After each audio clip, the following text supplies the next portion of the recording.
Hello there, and welcome to Tired Thinker, where thoughts slow down and ideas have room to stretch. Tonight's quiet reflection circles around a small, familiar word that carries more weight than we often notice, and it links things together. You and me, past and future, silence and sound. It doesn't demand attention, but it changes everything and makes space. It softens opposites. It holds contradictions. It's the word that lets a feeling be both heavy and hopeful, or a person be tired and still curious. Before we settle into this slow unraveling, I'd love to know, where are you listening from, and what are you carrying with you into this moment? It's strange, isn't it? A video about a single word, and yet here we are, connected in thought, quietly reaching toward understanding together. If this gentle pondering brings you a little peace, or if you're just here to rest your mind after a long day of thinking, I'd be so thankful if you liked the video, or quietly subscribed. It helps this small space reach others who might need a soft pause too. Now, let's begin. Polite dismissal hides behind a calm tone and careful words. It looks like agreement on the surface. A nod, a smile, a soft. That's a good point, but underneath, the idea is already being pushed aside. Not directly, not with open argument, just slowly, gently, and completely. It leaves the speaker feeling heard without being taken seriously, and often they don't notice it until much later, when nothing changes, and their input fades without a trace. This technique is especially common in groups where hierarchy matters. A lower status member brings up a concern. They say, "I think we might need to look at this from another angle." The leader responds warmly, "That's interesting. I can see how you'd feel that way." They seem open, but after that moment, nothing follows. No steps are taken. No further discussion happens. The idea gets shelved without a mark. In this way, polite dismissal becomes a tool of control. It keeps people calm. It avoids conflict. It maintains a pleasant tone, but it still enforces the line, "Your idea won't change anything." And because the tone is soft, the dismissal is harder to name. The person can't point to a rule they broke. They weren't shouted at. No one told them they were wrong, yet their voice disappears. Sometimes polite dismissal shows up as agreement followed by redirection. Someone says, "I think we should change the way we meet deadlines." The answer comes quickly, "Yes, deadlines matter. That's why we need to focus on motivation." Now the group starts talking about motivation, not deadlines. It seems like the idea was heard, but the direction shifts. The original concern is left behind. The speaker is now a step removed from the discussion they started. In other cases, the person is praised while their idea is ignored. "You always bring fresh ideas to the table. That's one of the things I value about you." Then nothing else. No one picks up the thought. It dies in the air. But because a compliment was given, the speaker hesitates to feel dismissed. They may even thank the leader for being kind, without realizing the idea went nowhere. Polite dismissal works best in environments that prize harmony. Places where open disagreement is frowned upon. Where people are told to work as a team, keep things positive, or not rock the boat.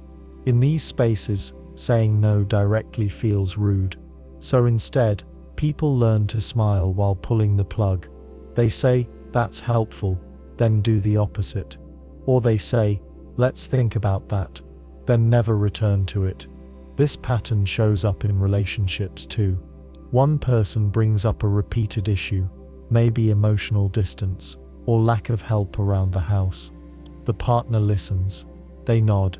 They say, "I totally get it. I hear you." Then the behavior stays the same. Days pass, weeks, the same issue comes up again. The cycle repeats. The person who speaks starts to wonder if they're the problem. Maybe they're asking too much. Maybe they're hard to please. But what's really happening is that they've been trained to accept politeness in place of change. Polite dismissal is especially common in systems that depend on public image. A company, a school, a religious group. They hold forums, feedback sessions, surveys. They ask people to speak, and people do. They raise concerns. They offer suggestions. The response is professional and warm. We value your input. Every voice matters. But behind closed doors, none of it is considered. The decisions were made already. The session was theatre. That gap between performance and action wears people down. They start to sense that their input won't matter. So they stop speaking up, and when they do speak, they soften their message. They ask questions instead of making points. They hedge their language. They seek approval before they share. Over time, the room grows quieter. Not because there's nothing to say, but because the cost of saying it feels too high for too little return. Polite dismissal also trains people to distrust their instincts. If someone keeps hearing, "That's a great insight," followed by no movement, they begin to question what a great insight even means. If nothing changes, was the insight real? Was it useful? Should they have stayed quiet instead? The confusion spreads inward. The person becomes hesitant. They begin to second-guess themselves, not just in that group, but everywhere else. This method has more control than direct rejection. A sharp no invites argument. It gives the speaker a chance to respond, to defend, to push back. But a soft "that's interesting" closes the door gently. It offers no friction, no energy to fight against. It's like trying to grab fog. By the time the speaker realizes what happened, the group has already moved on. Some leaders use polite dismissal to manage dissent. If someone raises a critical view, the leader thanks them, affirms them, and then restates the original plan, as if nothing had been said. The group sees this, and learns the pattern. Dissent will be acknowledged, never adopted. The illusion of openness is preserved. The real message is clear. Agreement will be rewarded. Resistance will be absorbed, then forgotten. In education settings, students experience this when they offer different interpretation or ask off-track questions. The teacher responds warmly, "That's a fascinating thought," then pivots back to the planned lecture. The student isn't corrected, but they're not encouraged either. Over time, they learn to stay inside the lines. This also plays out in peer groups. Friends who don't want conflict use polite dismissal when they disagree. "I totally get where you're coming from," one says. But they don't mean it. Their body language says no. Their tone says no. But they don't say no. So the friend is left feeling both heard and dismissed. The warmth makes it harder to bring it up again. In each of these cases, the common thread is control through softness. Nothing loud, nothing harsh. Just the quiet removal of momentum. The speaker walks in with energy, conviction or concern. They leave with none. Not because they were overpowered, but because they were absorbed, then discarded. That's what makes polite dismissal so effective. It doesn't confront. It avoids defense. It keeps the tone smooth, the group calm, the leader unchallenged, and yet it shapes the space. It sets the boundary of what's allowed to matter, what's allowed to grow. The rest gets trimmed with a smile. Echo repetition doesn't rely on volume. It relies on frequency. The idea isn't shouted. It's whispered again and again, woven into stories, comments, reminders, and slogans. The words may change slightly, but the meaning stays the same. Over time, the listener stops questioning it. The thought feels familiar. It starts to feel like their own. This method works because people trust what sounds familiar. When a message returns again and again in different forms, the brain learns to accept it as part of the environment. It doesn't feel forced. It doesn't feel imposed. It feels present, and that presence gives it weight. Not because it's more valid, but because it's been repeated. A leader might say, "We're the only ones who truly care about your future." That phrase shows up in a speech, then again in a meeting, then on a poster. A group member repeats it in a casual conversation. It appears in a testimonial. Over time, no one has to say it outright. The idea lives in the space. Everyone starts acting as if it's true, even if they never examined it closely. Echo repetition isn't always obvious. It can be subtle. A story gets told about someone who left the group and failed. Another story follows, with the same outcome. Then someone casually says, "That's what always happens." The stories reinforce each other. Not one of them proves the point alone, but together, they form a pattern that people stop questioning. This technique shows up often in recruitment. A newcomer joins a group and hears the same phrases in different voices. "You found your real family. We've been waiting for you. This place changes lives." These ideas aren't presented as arguments. They're offered as truths, over coffee, in group sessions, in emails. The person starts to believe it, not because they examined the message, but because it keeps showing up. Echo repetition often appears in environments that discourage critical thought. In these places, repetition replaces inquiry. People are told what to think, and the message is repeated until it sounds natural. The goal isn't understanding. The goal is internalization. Once someone starts to repeat the message themselves, the loop is complete. You can see this in media as well. A certain phrase enters the culture. Maybe it's political, maybe religious, maybe social. It appears in headlines, in ads, in interviews. It becomes part of jokes and slogans. People hear it, repeat it, forget where it came from. The message blends into the background. It feels like common sense, but it started as strategy. In controlled communities, echo repetition shows up in chants, songs, and rituals. The words are simple, easy to remember, easy to repeat. They're said during morning routines. They're spoken before meals. They're written on the wall. The content may be basic. Obedience is peace. Doubt is danger. The leader sees what we don't, but the impact grows with time. The more often a phrase is repeated, the less space there is for alternatives. Even in classrooms or workplaces, this can happen. A manager says, "We always do what's best for the company." That phrase gets echoed in meetings, in policy documents, in one-on-ones. If someone raises a concern, the phrase returns, "Remember, we always do what's best for the company." At first it might sound like reassurance, but over time it becomes a shield. It stops discussion. It ends thought. Parents sometimes use echo repetition with children.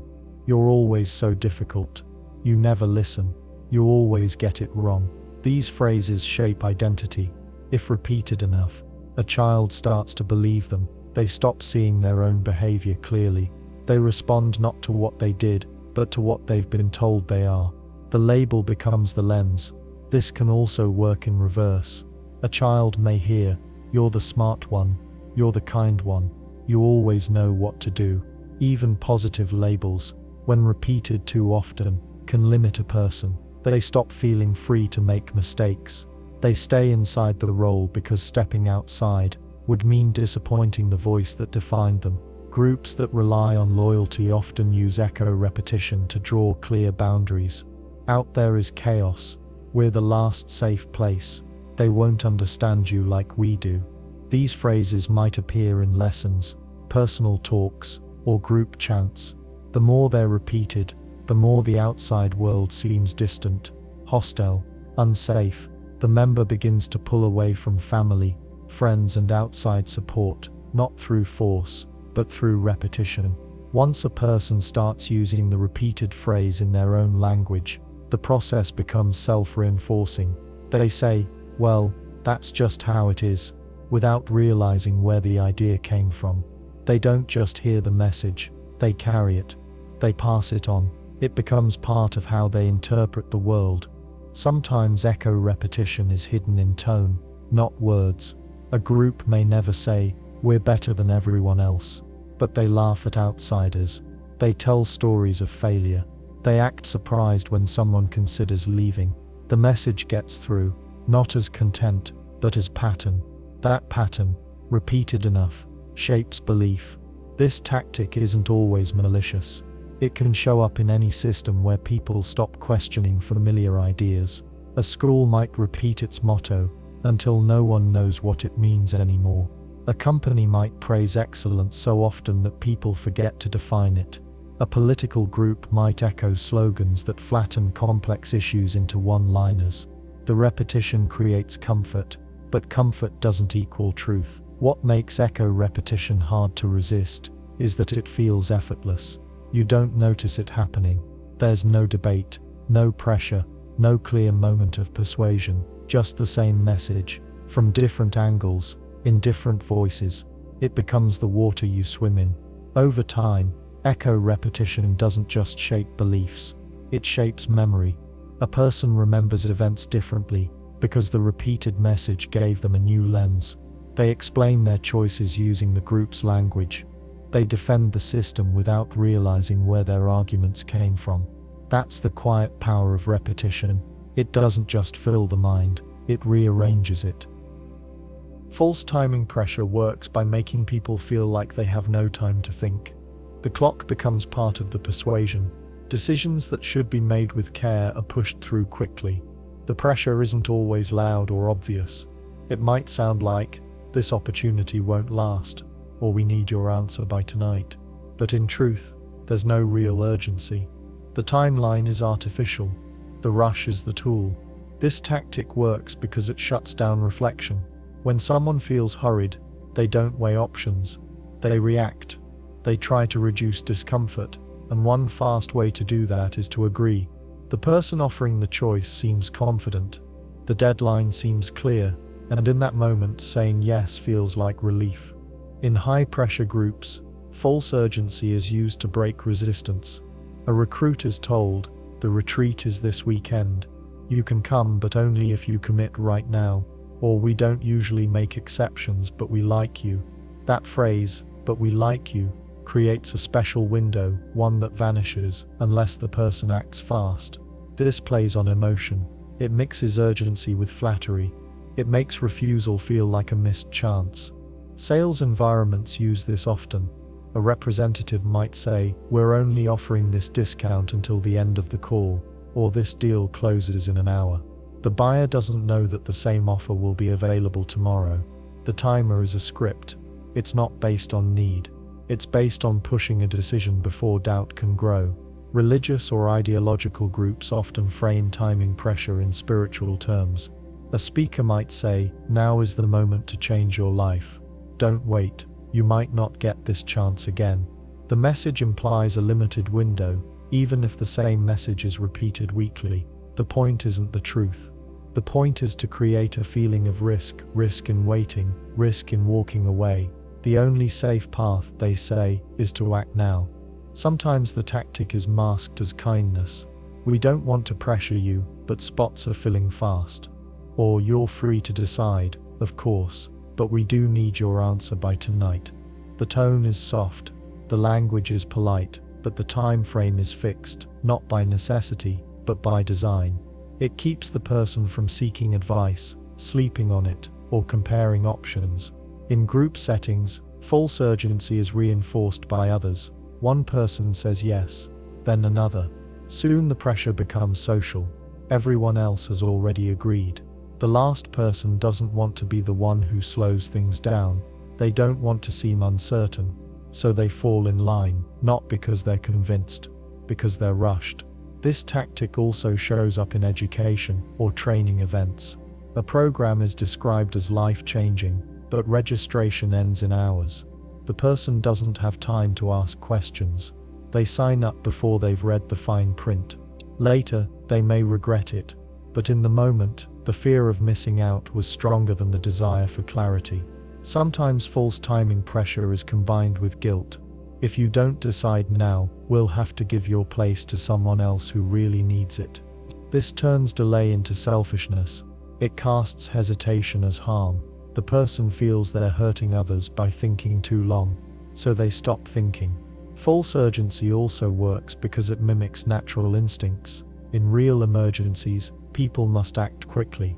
That's survival. So when a situation is framed as urgent, the brain treats it like danger.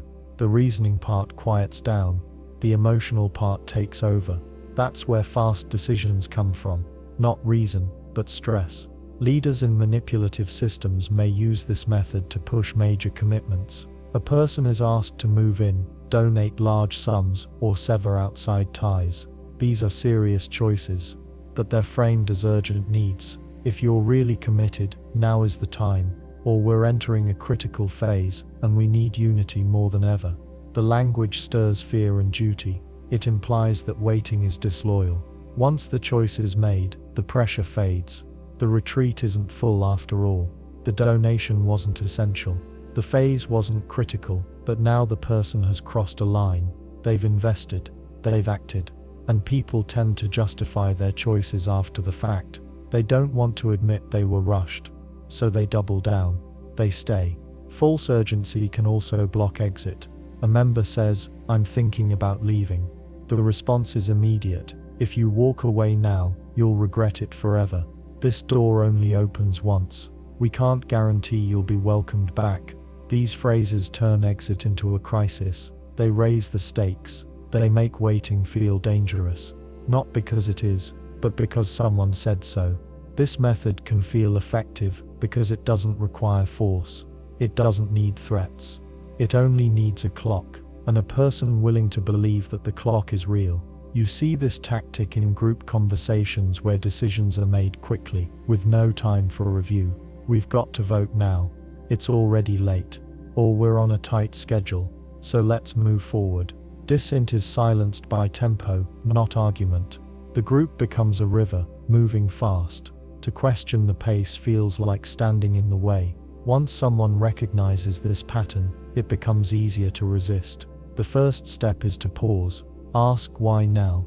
What happens if I wait? Who benefits from the rush? If the answers aren't clear, the urgency probably isn't real.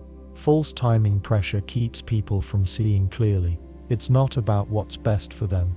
It's about what works for the person applying the pressure. That person wants action before questions, commitment before comparison. They know the longer someone waits, the more likely they are to walk away. So they fill the silence with clocks and closing windows. The words may sound kind. The offer may sound generous. But the real message is always the same. Act fast or lose everything. And when that message turns out to be false, it's already too late. The choice has been made, not freely, but quickly, under pressure that was never real to begin with. Controlled chaos works by keeping people just unsettled enough that they stop trusting their own sense of stability. It's not a complete disorder. It's not full panic.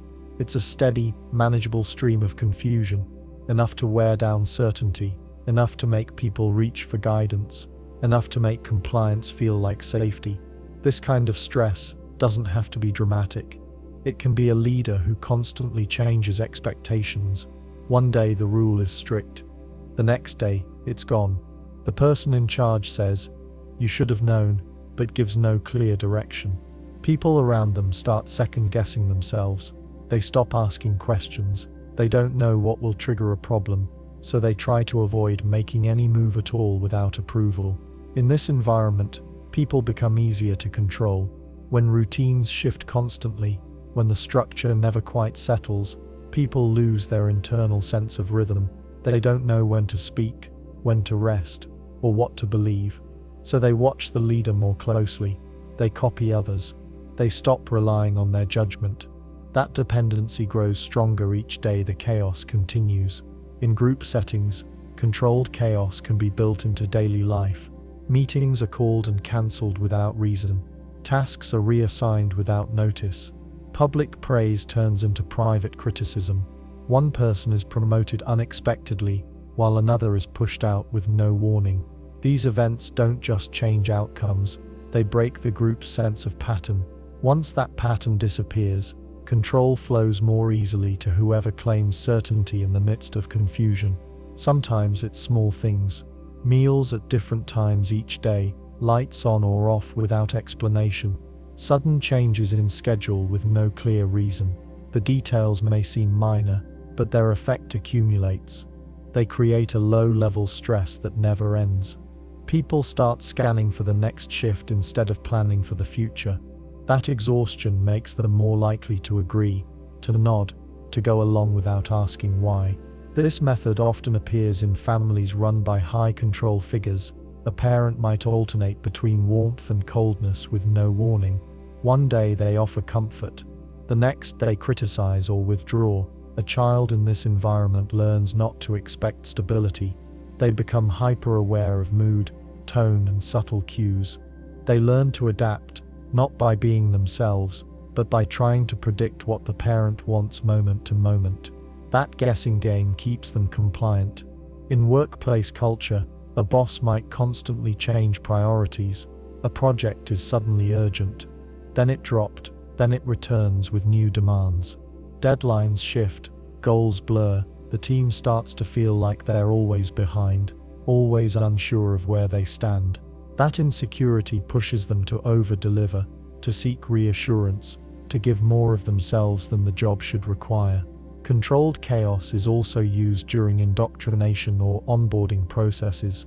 New members are flooded with information, strict routines, and emotionally intense experiences. Sleep is limited.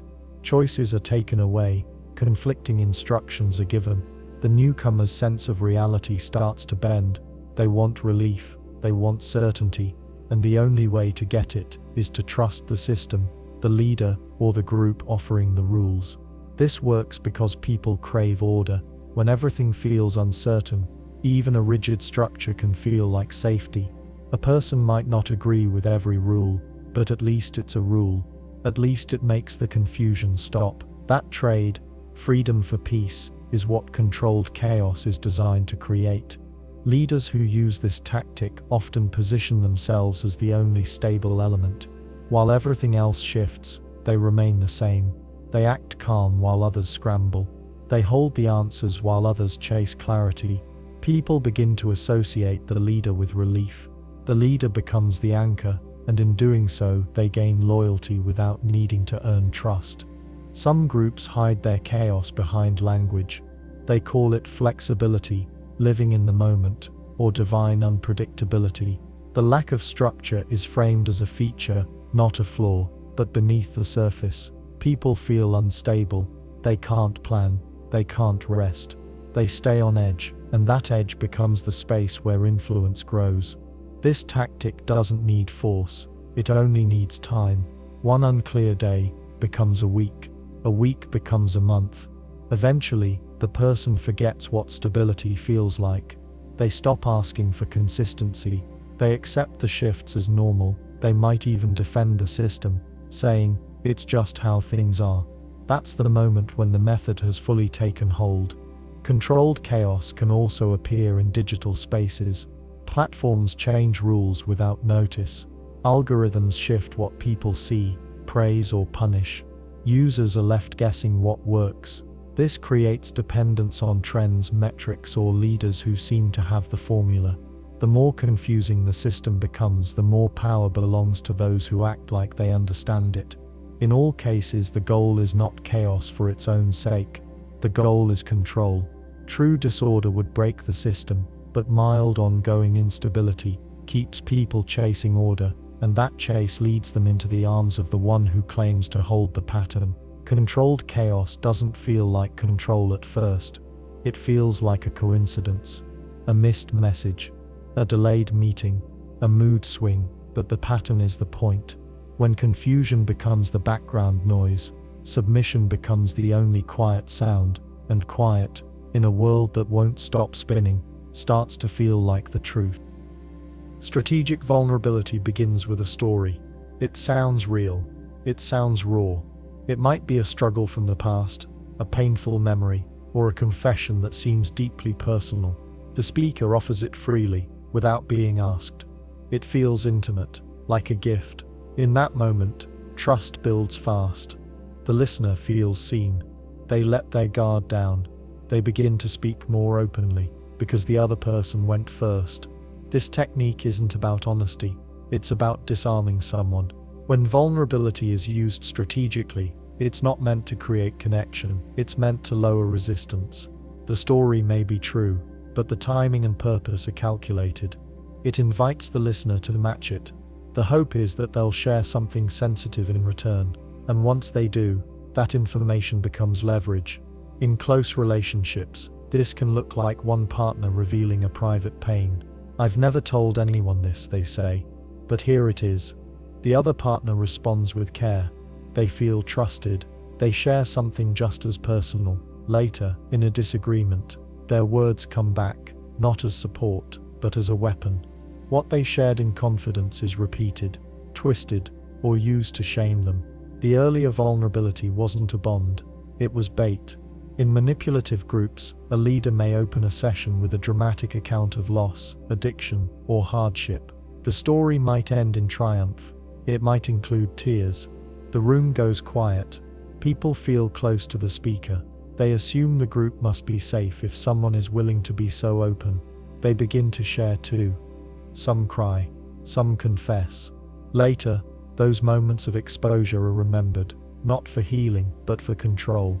A common pattern involves a leader collecting private stories under the guise of spiritual care, coaching, or community bonding. We all carry shame, they say. Let's release it. Members are encouraged to be honest. No topic is off limits, but the power dynamic is never equal. The leader decides what gets remembered, what gets repeated, and what gets used. If someone begins to question the group, their past words resurface.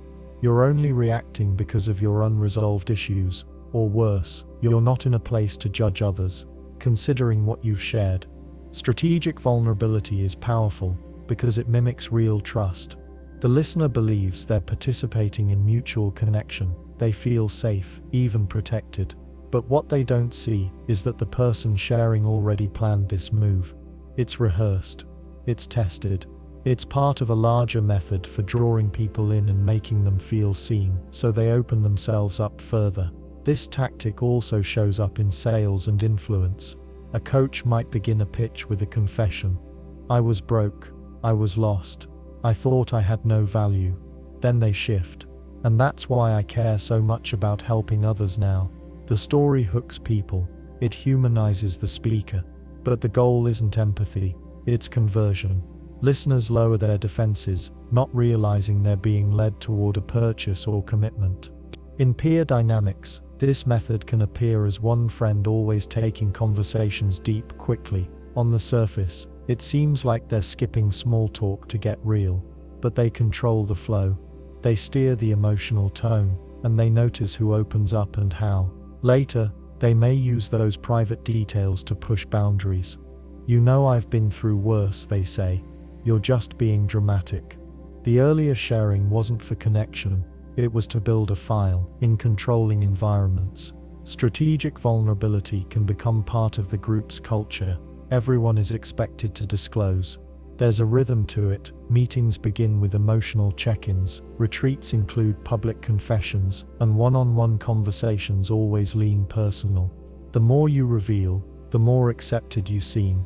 But there's a catch. Once you've shared, you're marked. The group knows your weak points. If you start pulling away, they know where to press. The technique is most dangerous when it's hard to spot. Some people use it softly. They talk about their childhood pain or a past betrayal. They say, I've made mistakes too. It sounds like humility. But then when challenged, they retreat behind those stories. I've done the work, they say. You haven't. Vulnerability becomes a credential, not a doorway, but a wall. Strategic vulnerability doesn't always look like storytelling. Sometimes it's a quick confession delivered at just the right time. During a conflict, I'm only reacting this way because of my trauma. During a negotiation, I've been taken advantage of before, so I hope you understand where I'm coming from. These lines shift the power. They create emotional pressure. They frame the speaker as delicate, honest, and in need of understanding, while still directing the conversation. Once someone trusts that opening, they often feel obligated to match it. To stay silent would seem cold. To keep distance would feel unfair. The listener moves closer, emotionally, and as they do, they give more of themselves. They feel they're in something deep, something meaningful, but that depth was structured, not shared. It was managed. Even in mentorship or leadership roles, this technique can shape relationships. A mentor says, "You remind me of myself at your age." They share a failure, a shame. The mentee leans in. They trust more. They ask more questions. They accept more guidance. But what they don't always see is that the story was part of the sales pitch, not a genuine act of equal connection. This tactic works best on people who value openness, people who believe in honesty, transparency, and emotional depth. They respond to vulnerability with care. They want to support others. They want to be real. But if they're not careful, they don't realize when the moment is being shaped by someone with a different motive. A person using this method may say, "You can tell me anything." They'll listen, nod, reassure. But the moment the power shifts, when the listener starts thinking for themselves or raising concerns, the warmth cools. The earlier confessions reappear, sometimes in private, sometimes in public. "I just hope you're not slipping into those patterns you told me about," or "that behavior looks familiar," based on what you shared. The message is clear. You're being watched through the lens of your past, as defined by them. Strategic vulnerability plays on instinct. It works because we're wired to trust those who share their struggles. But when sharing becomes a tool, not a choice, it turns connection into control. The same story that invited trust now becomes the reason someone feels they can't leave, can't speak up, or can't fully be themselves. Because somewhere in the hands of someone else, their secrets now sit, ready to be used. Pattern disruption works by breaking the expected rhythm of interaction. When someone acts in a way that defies what's normal or predictable, the brain stops and recalibrates. In that short pause, people become more suggestible. They lose their footing for a moment. In that moment, control shifts to the one who created the break. This tactic doesn't require chaos. It works best when used in small, precise ways. It might be a sudden change in tone. Someone who has always been warm and calm suddenly becomes cold or sharp. Or someone who is normally strict and formal suddenly makes a joke at an odd time. The other person doesn't know how to respond. Their usual responses don't match what's happening. They're thrown off just enough to become passive or compliant. The strength of this technique lies in its subtlety. It creates confusion without explanation. In conversation, it might sound like answering a question with silence, or making an odd statement that doesn't fit the situation. That moment of confusion forces the listener to fill in the gap. They might try to re-establish the pattern, to smooth things over. In doing so, they often give up more control than they realize. In relationships, pattern disruption can be used to test boundaries. A partner may switch between affection and distance without reason. One week, they're attentive. The next, they withdraw completely. This isn't due to stress or life changes. It's a deliberate shift. The partner on the receiving end starts to feel unsure. They overthink. They work harder to earn back attention, even if nothing they did caused the shift. The person causing the disruption never has to explain. They just watch as the other person adapts. Leaders who use this method often switch roles without warning. They play teacher, then critic, then friend, then judge, all in the same day. One moment they praise someone in front of the group. Later that same day, they call them out for a small mistake. The person feels unsteady. They're never sure what version of the leader they'll meet next. That unpredictability keeps them cautious and watchful. They stop speaking freely. They begin to wait for cues before they act. This tactic is often used in high-control groups during teaching sessions. A leader might start with a calm discussion, then suddenly shift to shouting or silence, or they may ask a member to explain something, only to interrupt with laughter or criticism. This confuses the group. They don't know if they're safe or under attack. That edge makes them more receptive to direction. They're off balance. The leader stays in control. In social manipulation, pattern disruption may take the form of shifting rules. One day, being early is praised. The next, it's seen as trying too hard. Jokes that used to land suddenly fall flat. Compliments are ignored or questioned. These shifts aren't about growth or natural change. They're about power. By keeping others guessing, the manipulator builds control through unpredictability. In work environments, a manager might hold long periods of silence in meetings, then interrupt suddenly to ask someone off-topic questions. This seems small, but it builds tension. The team starts to over-prepare. They walk on eggshells. They avoid direct communication unless they're sure of the outcome. Over time, the manager doesn't have to say much to get results. The discomfort becomes the motivator. Even in casual friendships, this shows up. A friend might ignore a message, then suddenly call and act as if nothing happened. Or they might create inside jokes that no one else understands, then turn cold when asked about them. The unpredictability makes people chase consistency. They try harder to stay in the friend's good graces, even if they're not sure what the rules are. Pattern disruption can also appear in teaching or therapy settings when misused. A guide might say something confusing on purpose, then wait for the student or client to struggle through it. They later offer a simple answer, but not before creating discomfort. The goal isn't learning or growth, it's establishing who holds clarity and who doesn't. The teacher becomes the only stable point in a deliberately unstable process. Another form of this tactic involves body language. Someone might lean in close without warning, then pull back, or maintain eye contact too long, or touch someone casually after being distant. These moves send mixed signals. They're hard to interpret, and that uncertainty shifts focus from the topic at hand to the person controlling the interaction. In cults and coercive groups, pattern disruption often becomes a lifestyle. Meals happen at different times. Sleep is interrupted, chores rotate without warning, one member is praised, then punished. People are given leadership roles and stripped of them without cause. The environment feels like it never settles. In that setting, people cling to whatever structure they can find. Usually that structure is the group or its leader. That's the trap. The leader breaks the world just enough to make their control seem like the only stable thing. This tactic can be even more effective when paired with occasional rewards. After a period of confusion, the manipulator may offer a small kindness or gesture of warmth. This makes the recipient grateful. They forget the discomfort that led up to it. They start to associate peace and relief with the very person who caused the tension.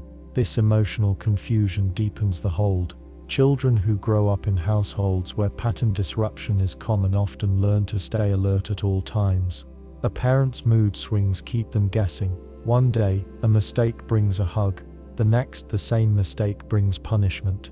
The child doesn't know how to navigate this, so they develop hypervigilance. That same pattern follows them into adulthood, where unpredictability can feel familiar, even comforting. And that's how some end up back in relationships that repeat the same emotional instability. Once a person is used to broken patterns, they stop expecting consistency. They stop asking why things don't make sense. Instead, they look for how to adapt. That's the psychological shift that pattern disruption aims to create. Not panic, not breakdown, just enough imbalance to make someone stop relying on their inner compass and start waiting for direction. Incongruent feedback happens when someone gives praise and criticism at the same time, in a way that leaves the listener emotionally unsure of what just happened. On the surface, the words seem supportive, but buried in the tone, or tucked behind a smile, there's a sting, or the opposite. The message is harsh, but softened by a compliment that doesn't match the situation. Either way, the listener walks away confused, and that confusion makes it harder to resist or respond clearly. This kind of feedback doesn't just offer a mixed message, it distorts the emotional meaning. A manager might say, "You really nailed that presentation, but you always have to talk so much, don't you?" It lands like a joke. The words sound friendly, but the jab sits underneath. The person doesn't know which part to respond to. Should they thank the manager or apologize? That hesitation becomes a habit. Over time, it keeps the person unsteady and easier to influence. In personal relationships, this shows up as compliments with sharp edges. One partner says, "I love how driven you are, even if you always forget about me when you're busy." The compliment opens the door, but the criticism slips in behind it. The message isn't clear, and the listener starts to feel responsible for whatever tension follows. It's harder to defend against, because the attack hides behind approval. In high-control groups or manipulative settings, incongruent feedback becomes a routine. Leaders might praise someone for loyalty while pointing out their many flaws. "You've been such a strong example to the group, even though you're still struggling with your pride." On the surface, this sounds like guidance, but emotionally it creates shame. The person tries harder, hoping to earn full approval, but it never comes. The praise is always partial. The criticism is always present. That's the trap. Incongruent feedback creates a moving target. The person never knows if they've done well or failed. This makes them try again. They seek clearer validation. They wait for confirmation they're good enough. But the feedback always stays just out of reach. One moment they're lifted, the next they're corrected. It becomes a loop that builds dependence. This tactic often includes nonverbal signals. A teacher might say, "That's an interesting idea," while frowning or sighing. A parent might say, "You're so smart," in a tone that feels tired or sarcastic. The words are positive, but the delivery doesn't match. The child feels unsure. They don't know if they've pleased the parent or disappointed them. Over time, they learn to watch tone instead of words. They become hyper-aware of every pause or glance. That vigilance makes them more reactive and less secure in their choices. Incongruent feedback can also train people to accept discomfort as normal. If every compliment comes with a correction, they begin to expect it. They stop seeing praise as genuine. They brace for the next critique. That emotional tension becomes their baseline. In workplaces, this creates employees who are productive but anxious. In relationships, it creates partners who are always trying to please but never feel appreciated. Sometimes the tactic is delivered as a compliment sandwich: praise, then critique, then more praise. "You're doing a great job overall. That report was sloppy though, but I can see how hard you're working." This structure is common in corporate settings, but when used manipulatively, it's not about balance. It's about softening the blow without resolving the issue. The person walks away feeling like they were supported, but with a lingering sense of failure. In more coercive environments, this feedback style is used to control beliefs or behavior. A leader says, "You're one of our most committed members, but you still carry too much ego." The listener feels honored and ashamed at the same time. They try to prove their humility, often by submitting more fully. The leader didn't need to raise their voice. The feedback itself did the work: praise to draw them close, criticism to keep them obedient. It's important to note that not all mixed feedback is manipulative. People sometimes give unclear messages because they're uncomfortable with conflict. They don't want to sound harsh, so they dress criticism in soft language. But the effect can still be confusing, especially if it becomes a pattern. In manipulative hands, though, the confusion is the point.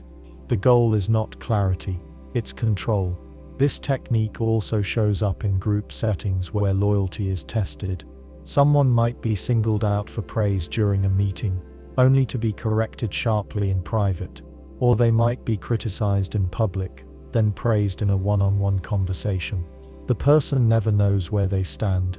They stay on edge, constantly adjusting, hoping for approval that feels whole. Incongruent feedback can make someone doubt their own perceptions. They hear a compliment, but it feels wrong. They feel criticized, but they were just thanked. That dissonance creates internal friction. Over time, they stop trusting their instincts. They rely more on the person giving the feedback to define reality. That's when the method becomes effective. It replaces inner clarity with external authority. In close relationships, this tactic might be subtle. "I'm so lucky to have you," even though you're always making things harder than they need to be. The tone is soft, the moment feels intimate, but the message lands like a stone. It teaches the listener that love comes with conditions, that affection is tied to flaw. They start to apologize before they speak. They adjust their behavior, not out of mutual care, but to avoid the next twist in the message. Over time, incongruent feedback becomes self-reinforcing. The person being manipulated begins to mirror the same pattern. They speak to others in unclear ways. They start to manage their emotions with partial honesty. It becomes difficult to name how they feel because they've been trained not to expect emotional clarity. The strength of this tactic lies in its ambiguity. It's hard to call out, because on paper, it looks balanced. It even sounds caring, but the emotional impact tells a different story. It leaves people uncertain, hungry for reassurance, and more likely to comply with the person they hope to please. Recognizing this method requires paying attention not just to words, but to how they land. If every compliment feels like a correction, if every praise creates tension instead of relief, something is off. Incongruent feedback doesn't teach or support, it unsettles. It builds dependency, not trust. And the more it's repeated, the harder it becomes to hear anything clearly at all. Value loading uses moral language to shape behavior by attaching ethical weight to specific actions, choices, or beliefs. It doesn't rely on direct threats or rules. Instead, it frames one path as good and the other as bad without ever needing to argue or explain. The goal isn't clarity, it's pressure. When someone accepts the value labels being used, they begin to make decisions not out of reason or consent, but to avoid being seen as selfish, lazy, disloyal, or impure. This method works best when the values it appeals to already exist within the group or person. If someone already sees kindness, loyalty, or sacrifice as virtues, it doesn't take much to turn those into tools of control. All the manipulator needs to do is frame their desired outcome as aligned with that virtue. A real team player wouldn't question the process. Good people stay even when things get hard, only the selfish ones walk away. These statements don't argue, they accuse, they don't offer options. They draw a moral line. In high-demand groups, value-loaded language is common. Words like truth, purity, service, and commitment are used frequently, often without clear definitions. Someone might be told to serve with humility, but the group defines humility as silence, obedience, and self-erasure. Or someone might be told that truth is sacred, but truth only refers to what the group believes. These phrases sound noble, but they carry built-in expectations. Anyone who doesn't conform isn't just mistaken, they're morally wrong. In families or relationships, value loading can appear in statements like, "You're being ungrateful," or "You should want to help." These comments don't leave room for explanation. If you push back, you're not just disagreeing, you're failing a moral test. That's the power of this tactic. It makes the emotional cost of dissent higher than the cost of agreement. And over time, people begin to censor themselves just to stay in good standing. A workplace can use value loading to make people overextend. A manager might praise someone for going above and beyond, then expect that behavior from everyone, without raising pay or adjusting workload. If someone sets a boundary, the language shifts. They're not committed, or not a team player. Again, the message is clear: to be good, you must say yes. Declining is framed as a flaw in character, not a disagreement in priorities. This method becomes more effective when paired with isolation or group reinforcement. If everyone around you uses the same moral language, it becomes harder to question it. When someone says, "We all care about doing the right thing," and defines the right thing as obedience, anyone who disagrees stands out. They're not just wrong, they're framed as dangerous, selfish, or broken. Sometimes the values used are tied to identity. In spiritual or political spaces, value loading might link belief with worth. A real believer would surrender. A good citizen doesn't complain. True love means sacrifice. These ideas may have some basis in truth, but when they're used as pressure, without context, dialogue, or limits, they become tools of control. They don't allow space for nuance. They expect compliance, not understanding. Value loading also appears in marketing and self-help spaces. A program might say, "You must believe you're worth it," while charging a high fee. If someone hesitates, the message isn't that the program might not be a fit, it's that the person lacks self-worth. Or a group might say, "People who really want to grow don't make excuses." Now, any reason for leaving, time, money, concern, becomes an excuse. The person is trapped between financial cost and moral judgment. Another version of this shows up in leadership settings. A mentor might say, "If you really trust me, you'll follow this path." Or, "If you truly care about your future, you won't quit now." These statements attach values like trust, care, and loyalty to a single behavior. Any other choice becomes morally suspect. This discourages questions. It creates obedience disguised as virtue. In romantic relationships, value loading can blur the line between care and control. One partner might say, "If you really loved me, you'd do this." The phrase sounds like a plea for connection, but it's actually a demand. Love is redefined in service of the speaker's wants. The other person is left proving their devotion by giving up their boundaries. Parents sometimes use this technique unknowingly. A child says no to a family event, and the parent replies, "You're breaking your mother's heart." Or, "After all we've done for you, this is how you act." The child's individual needs are cast as moral failure. The parent doesn't ask, they frame. And the child begins to associate disagreement with guilt. Value loading becomes especially hard to resist when the values being used are positive ones. Words like love, peace, growth, integrity, and unity are powerful. Most people want to be seen as kind, honest, or generous. But when those values are used as weapons to silence guilt or control, they lose their grounding. They no longer invite reflection, they demand conformity. This tactic often leaves a person feeling off balance. They can't argue with the value itself. No one wants to say, "I don't care about loyalty," or "I don't value growth." But they may feel that what's being asked of them isn't actually loyal or healthy. That tension creates self-doubt. They begin to question whether they're just being difficult, whether they're failing to be good enough. A person exposed to frequent value loading starts to preemptively adjust. They say yes before thinking it through. They offer time or energy even when depleted. They apologize quickly, even when they haven't done anything wrong. They carry the weight of others' expectations not because they agree with them, but because the language makes resistance feel immoral. Value loading does not need volume. It does not need threats. It only needs the right words at the right time. When someone says, "That doesn't sound like you," or "I thought you were better than that," they aren't debating, they're judging, and the person on the receiving end learns that safety lies in alignment. That to stay in good standing, they must agree, even when they don't. Recognizing value loading means learning to separate the value from the command. Loyalty is good. Kindness matters. Growth has a place, but when someone uses those terms to push you past your limits, or to shut down thought, they're not protecting values, they're using them. And the more often that happens, the harder it becomes to find where your real choices live. Semantic framing works by changing how something sounds without changing what it is. The technique relies on word choice. By using certain terms instead of others, someone can guide how people think and feel about a topic. A word doesn't just describe, it shapes perception.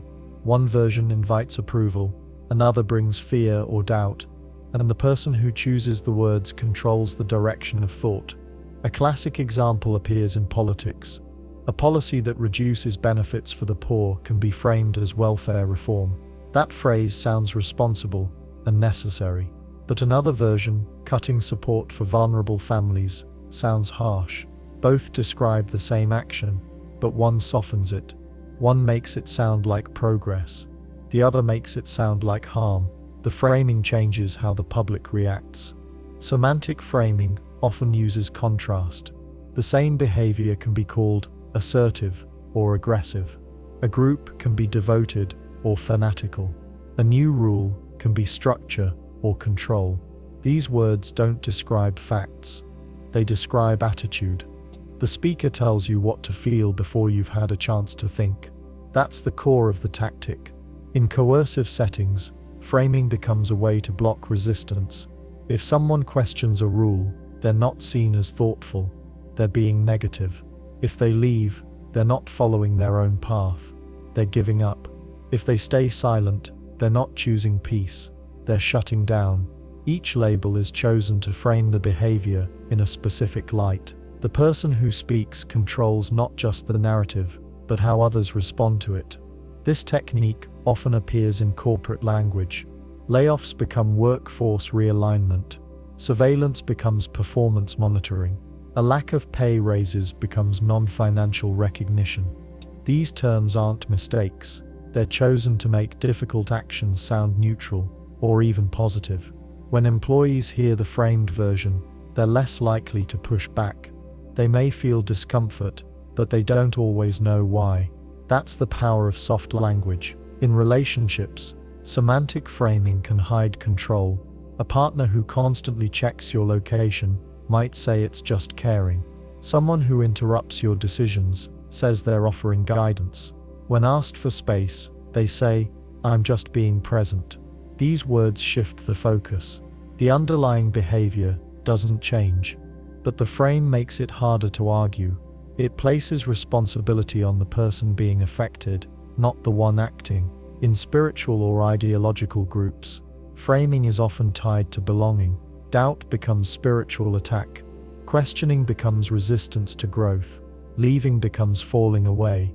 These phrases don't allow for complexity. They carry moral weight. Once a word is used in that way, people stop listening to content. They respond to the label instead. And those who speak outside the frame are seen as threats, even if their concerns are calm or fair. Another version of this technique shows up in emotional labeling. A person expresses concern and is called sensitive. Another shows anger and is called unstable. Someone sets a boundary and is called cold. Each term reduces the person's experience to a flaw. This changes the conversation. Instead of responding to the content of what was said, others respond to the label placed on it. Semantic framing doesn't only work through big obvious words, it also works through small changes. Saying "we need to fix you" instead of "we need to support you" changes the emotional ground. One implies brokenness, the other implies care. Or take the difference between you're being defensive and you're protecting yourself. The first creates shame, the second invites understanding. In manipulative teaching environments, semantic framing can turn obedience into empowerment. A group might say, "You're not being told what to do, you're being given an opportunity to grow." This sounds positive, but if the opportunity isn't optional, it's just pressure dressed in different words. Another example, "You're not being isolated, you're being protected from harmful influence." Again, same action, different frame. Leaders who use this tactic skillfully often repeat the same terms until they take root. They say alignment instead of agreement. They say elevating others instead of following orders. Over time, the new language becomes normal. People adopt it without noticing, and because the words feel better, they don't question what's being asked of them. Semantic framing is also used to erase responsibility. A person doesn't say, "I hurt you." They say, "I triggered something in you." They don't say, "I lied." They say, "I withheld for your good." The frame shifts blame. It centers their intention instead of your experience. And if you push back, the words are already in place to make it seem like your fault. This tactic works well in systems that reward compliance. If every challenge is framed as ego, then people will shrink themselves just to stay safe. If every concern is labeled as drama, people stop speaking up. And if silence is called strength, people who are struggling won't ask for help. The method also appears in group decisions. A risky action is called bold. A safer path is called fear-based. These words decide the mood. They don't explain, they shape. Once the frame is set, people fall into place. No one wants to look fearful, no one wants to be seen as resistant, so they move in the direction the language leads. The trap is hard to see from the inside. Because the words feel true, they seem right. They echo what the group or leader repeats. And if you question them, the frame adjusts again. You're just not ready to hear it. You're still processing. You're in your head. These phrases sound thoughtful, but they deflect, not engage. When someone uses semantic framing with intent, they rarely offer alternatives. They don't say, "You might see it this way, or maybe that way." They say, "This is the way it is." Their tone is calm, their language is soft, but the effect is firm. They're not asking you to think, they're guiding what you think toward a chosen outcome. This method thrives in environments where critical thinking is seen as friction, where simplicity is valued over nuance, where words are repeated until they become reality. And once the new language settles in, people stop noticing what it hides. To break out of semantic framing, a person has to return to the basics. What actually happened? What did it look like? What did it feel like? Stripping the frame from the facts reveals how different they often are. What's described as empowerment might feel like pressure. What's labeled guidance might feel like surveillance. What's called unity might mean silence. The danger of this tactic isn't the words themselves, it's how they reshape perception without permission. They create a version of reality where disagreement feels like betrayal and consent is given without understanding. Once that shift takes hold, people stop reacting to the truth, they react to the frame, and the person holding the frame holds the power. Intellectual seeding works by planting an idea in someone's mind without making it obvious. The goal is for the person to believe the idea came from themselves. That belief increases buy-in. People are more likely to follow through on a choice if they think they made it on their own. When someone uses this technique, they don't argue, demand, or persuade directly. Instead, they suggest lightly, ask a pointed question, or tell a story with a message hidden inside. A teacher using intellectual seeding might tell a story about a former student who had a breakthrough after adopting a certain mindset. They don't tell the current student what to do, but the story stays in the student's mind. A few days later, the student adopts the same mindset, thinking they reached the insight on their own. The teacher planted the seed, the student nurtured it, unaware it didn't start with them. This works especially well when the seed idea matches something the person already wants or believes. If someone already values discipline, a planted story about how discipline changed someone's life can take root easily. It doesn't feel foreign, it feels like recognition, and that feeling of recognition is often stronger than logic or instruction. In groups, intellectual seeding creates consensus without open pressure. A leader might mention how some members have started showing deeper commitment by arriving early. They don't tell others to do the same, but now being early feels like something thoughtful people choose. Soon, others start doing it too, not because they were told to, but because they think it's the right move. The leader never gave an order. They just framed a behavior as a signal of growth. This tactic also shows up in relationships. One partner may say, "I read an article about how some couples reconnect by taking weekend trips. Isn't that interesting?"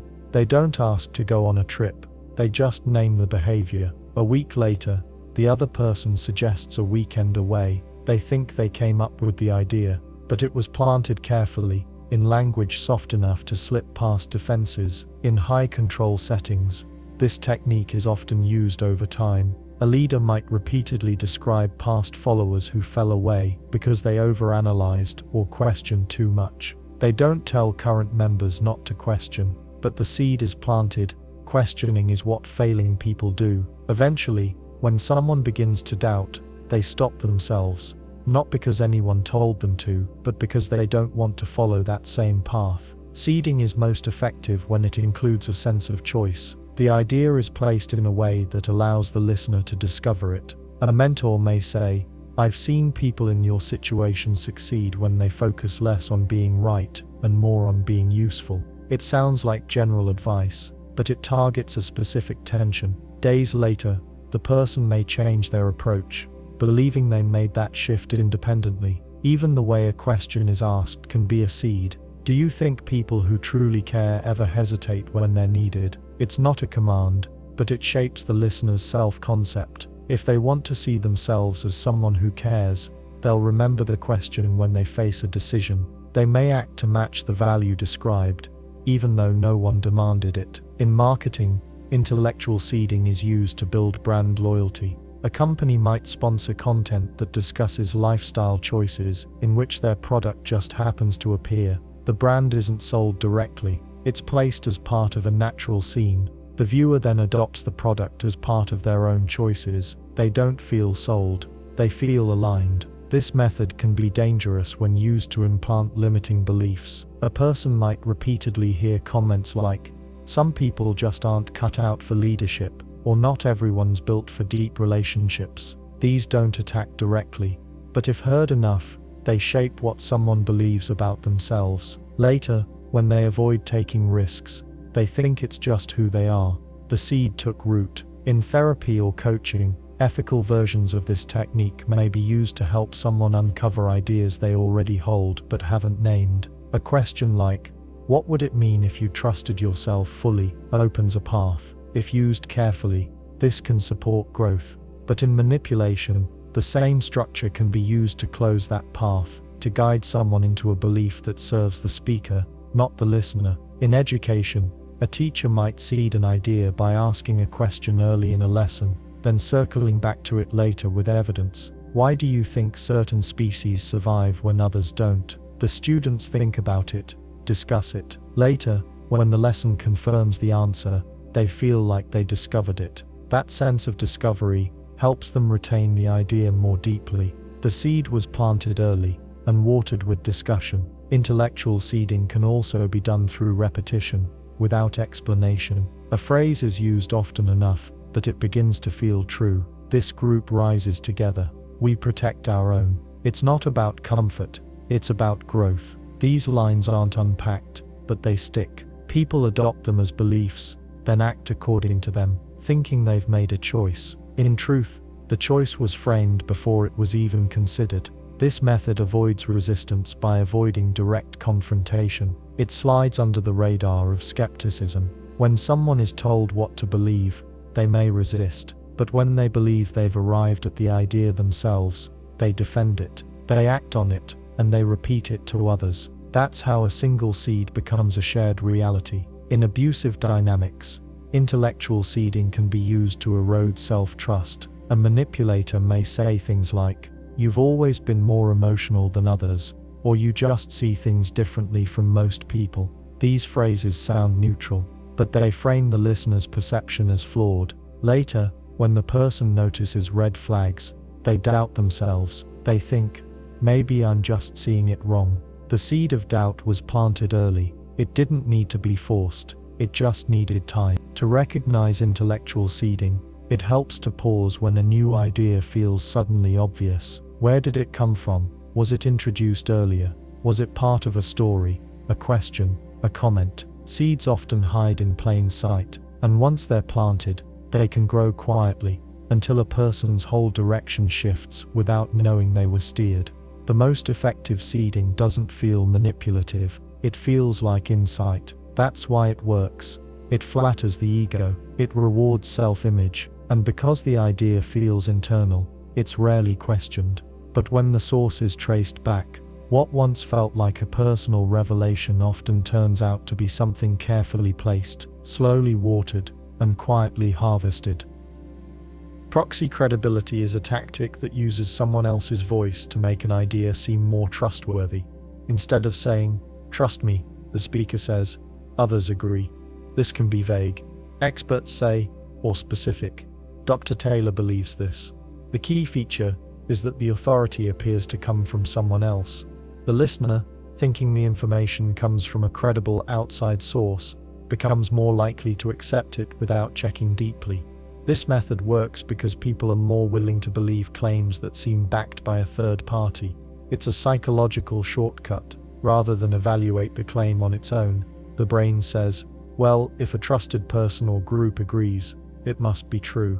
This can save time in complex situations, but it also opens the door to manipulation, especially when the source of the authority is vague, exaggerated, or fabricated. In marketing, proxy credibility shows up often. A product isn't just good, it's recommended by 9 out of 10 doctors. The doctors are never named. The method used to gather their opinions is never shared, but the statistic has weight. It makes the claim sound safe. Buyers may never question who the doctors are, or what they were actually asked. They trust the image of authority, not the authority itself. In cults or high-control groups, leaders use proxy credibility to reinforce loyalty. They might say, "Our founder received wisdom from enlightened teachers," or "Our path has been confirmed by ancient traditions." No one meets these teachers, no one sees these traditions, but the mention of an external authority makes the teaching seem larger than the leader alone.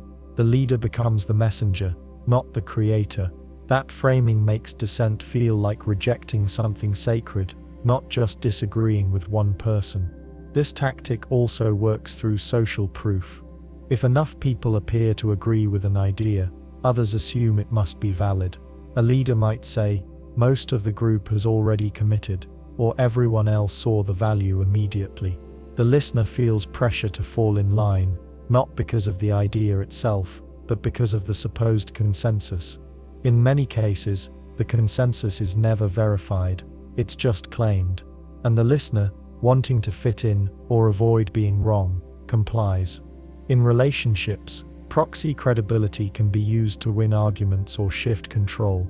One partner might say, "My therapist agrees with me," or even "Your friend thinks you're overreacting." The point is not whether the therapist or friend actually said that. The point is to make the listener feel isolated or outnumbered. Now, they're not just disagreeing with their partner, they're going against a larger implied judgment. The power of the claim comes not from truth, but from the name attached to it. Some people use fictional examples as proxy credibility. They might tell a story about someone else, real or invented, who made a certain choice and saw great results. I had a client who faced the same challenge. Once she let go and trusted the process, everything changed. This isn't framed as advice, it's framed as narrative, but the story guides the listener to a specific conclusion. They don't feel pushed, they feel inspired.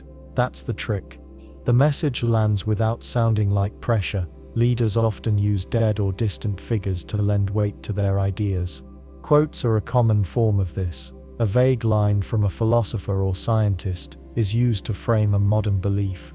Einstein once said, followed by something he may never have said. The quote may be real, it may be distorted, it may be fake, but few people check. The name alone carries weight. It becomes a seal of approval.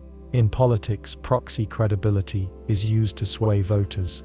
A policy isn't just introduced, it's backed by leading economists, national security experts, or community leaders. Sometimes these figures are real, sometimes they are cherry-picked, sometimes the labels are inflated. A former staffer becomes a strategic advisor. A blogger becomes an independent analyst. The role is shaped to serve the purpose, and once it's shaped, it becomes part of the message. This approach is also common in spiritual or wellness spaces. A teacher may say, "This technique has been used for centuries," or "This tradition was passed down by wise elders." The history is never verified. The elders are never named, but the lineage gives the idea weight. It feels ancient, sacred, beyond question. When someone doubts, the response isn't logic, it's reverence. The credibility lives in the story, not in the facts. Proxy credibility can be used through numbers too. A speaker might say, "Thousands have benefited," or "We've seen a 90% success rate." These statistics create the impression of reliability. But where do the numbers come from? Were they measured? Were they reported? Often no one knows, but the numbers anchor belief. They shift the listener's focus from "Is this right for me?" to "Can I afford to be in the minority?" This technique is often layered. A leader might say, "This method is not only supported by psychology, but it also aligns with ancient wisdom and has been confirmed by our most advanced members." In that sentence, the speaker stacks academic, historical, and peer authority. The listener is now surrounded by voices, none of which they can hear directly. All must be trusted through the speaker. Sometimes the proxy isn't a person at all, it's a system. "This isn't my decision, it's the policy," or "The model we follow doesn't allow exceptions." The system becomes the authority. It feels impartial, but the person quoting it still benefits. They shield themselves from challenge by passing responsibility to something that cannot answer back. When someone uses this tactic often, they create a structure where disagreement feels risky. The listener doesn't want to appear uninformed or rebellious. They don't want to challenge a source they've never met, or verify a story that sounds complete. Over time, they stop asking questions. They start quoting the same sources to others. They become part of the echo. To resist this tactic, It helps to ask basic questions. Who said this? When? In what context? Is it documented? Is it recent?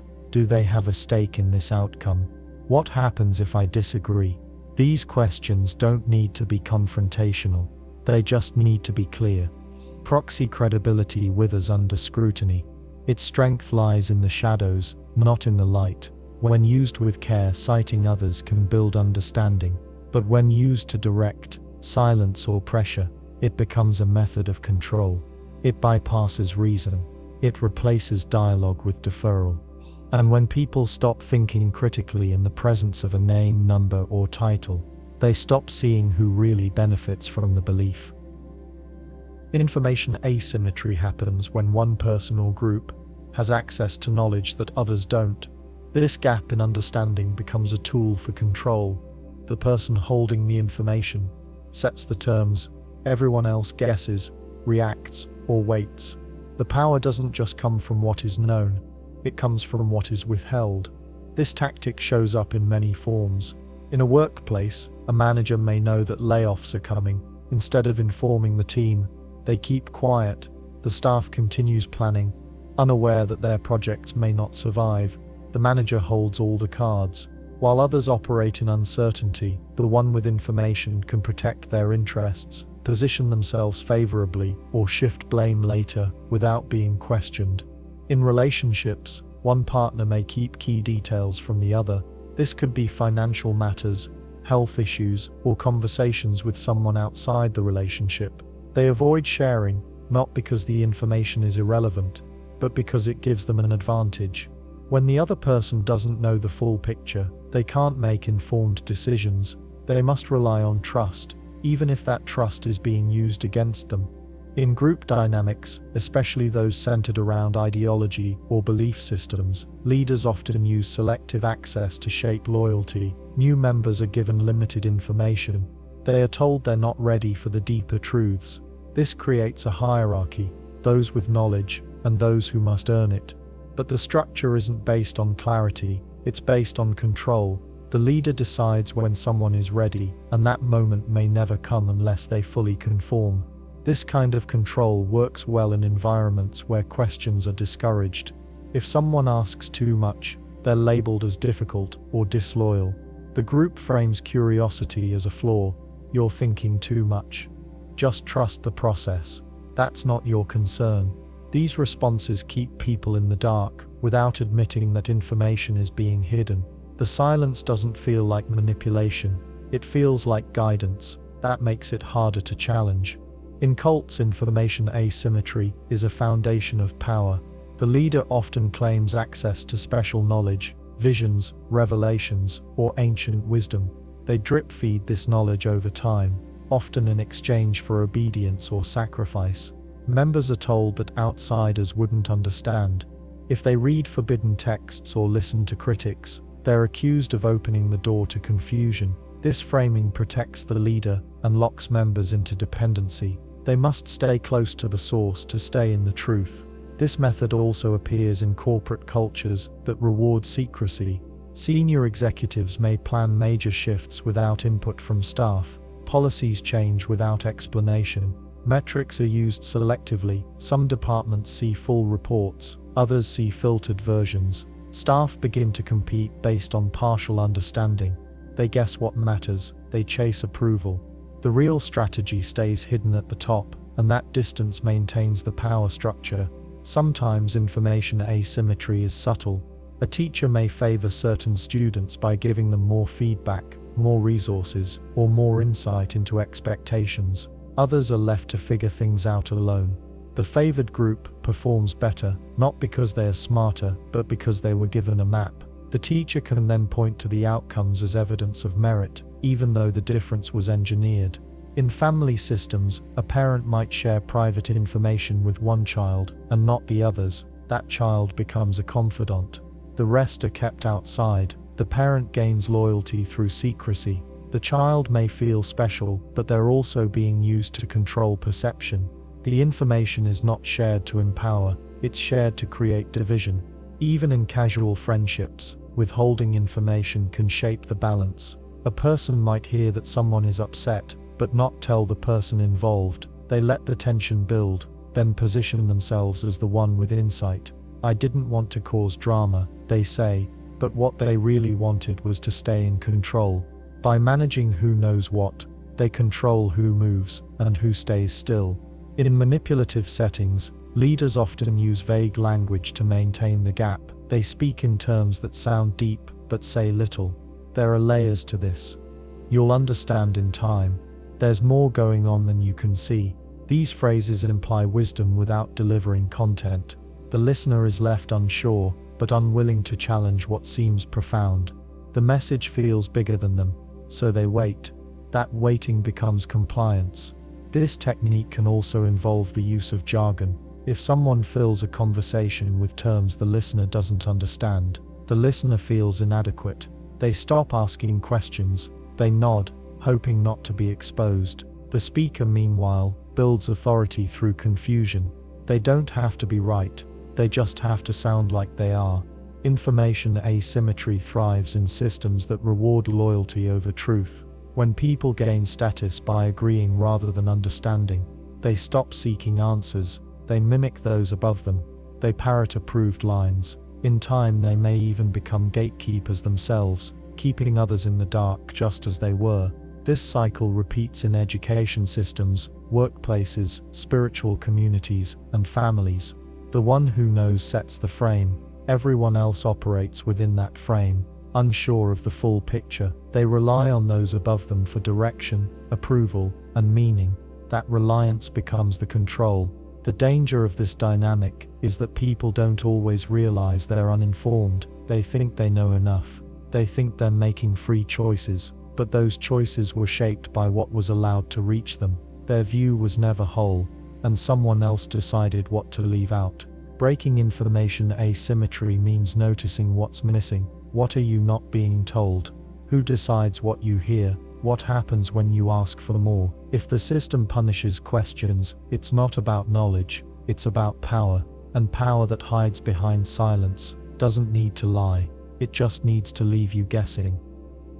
Selective generosity isn't about kindness. It's about timing.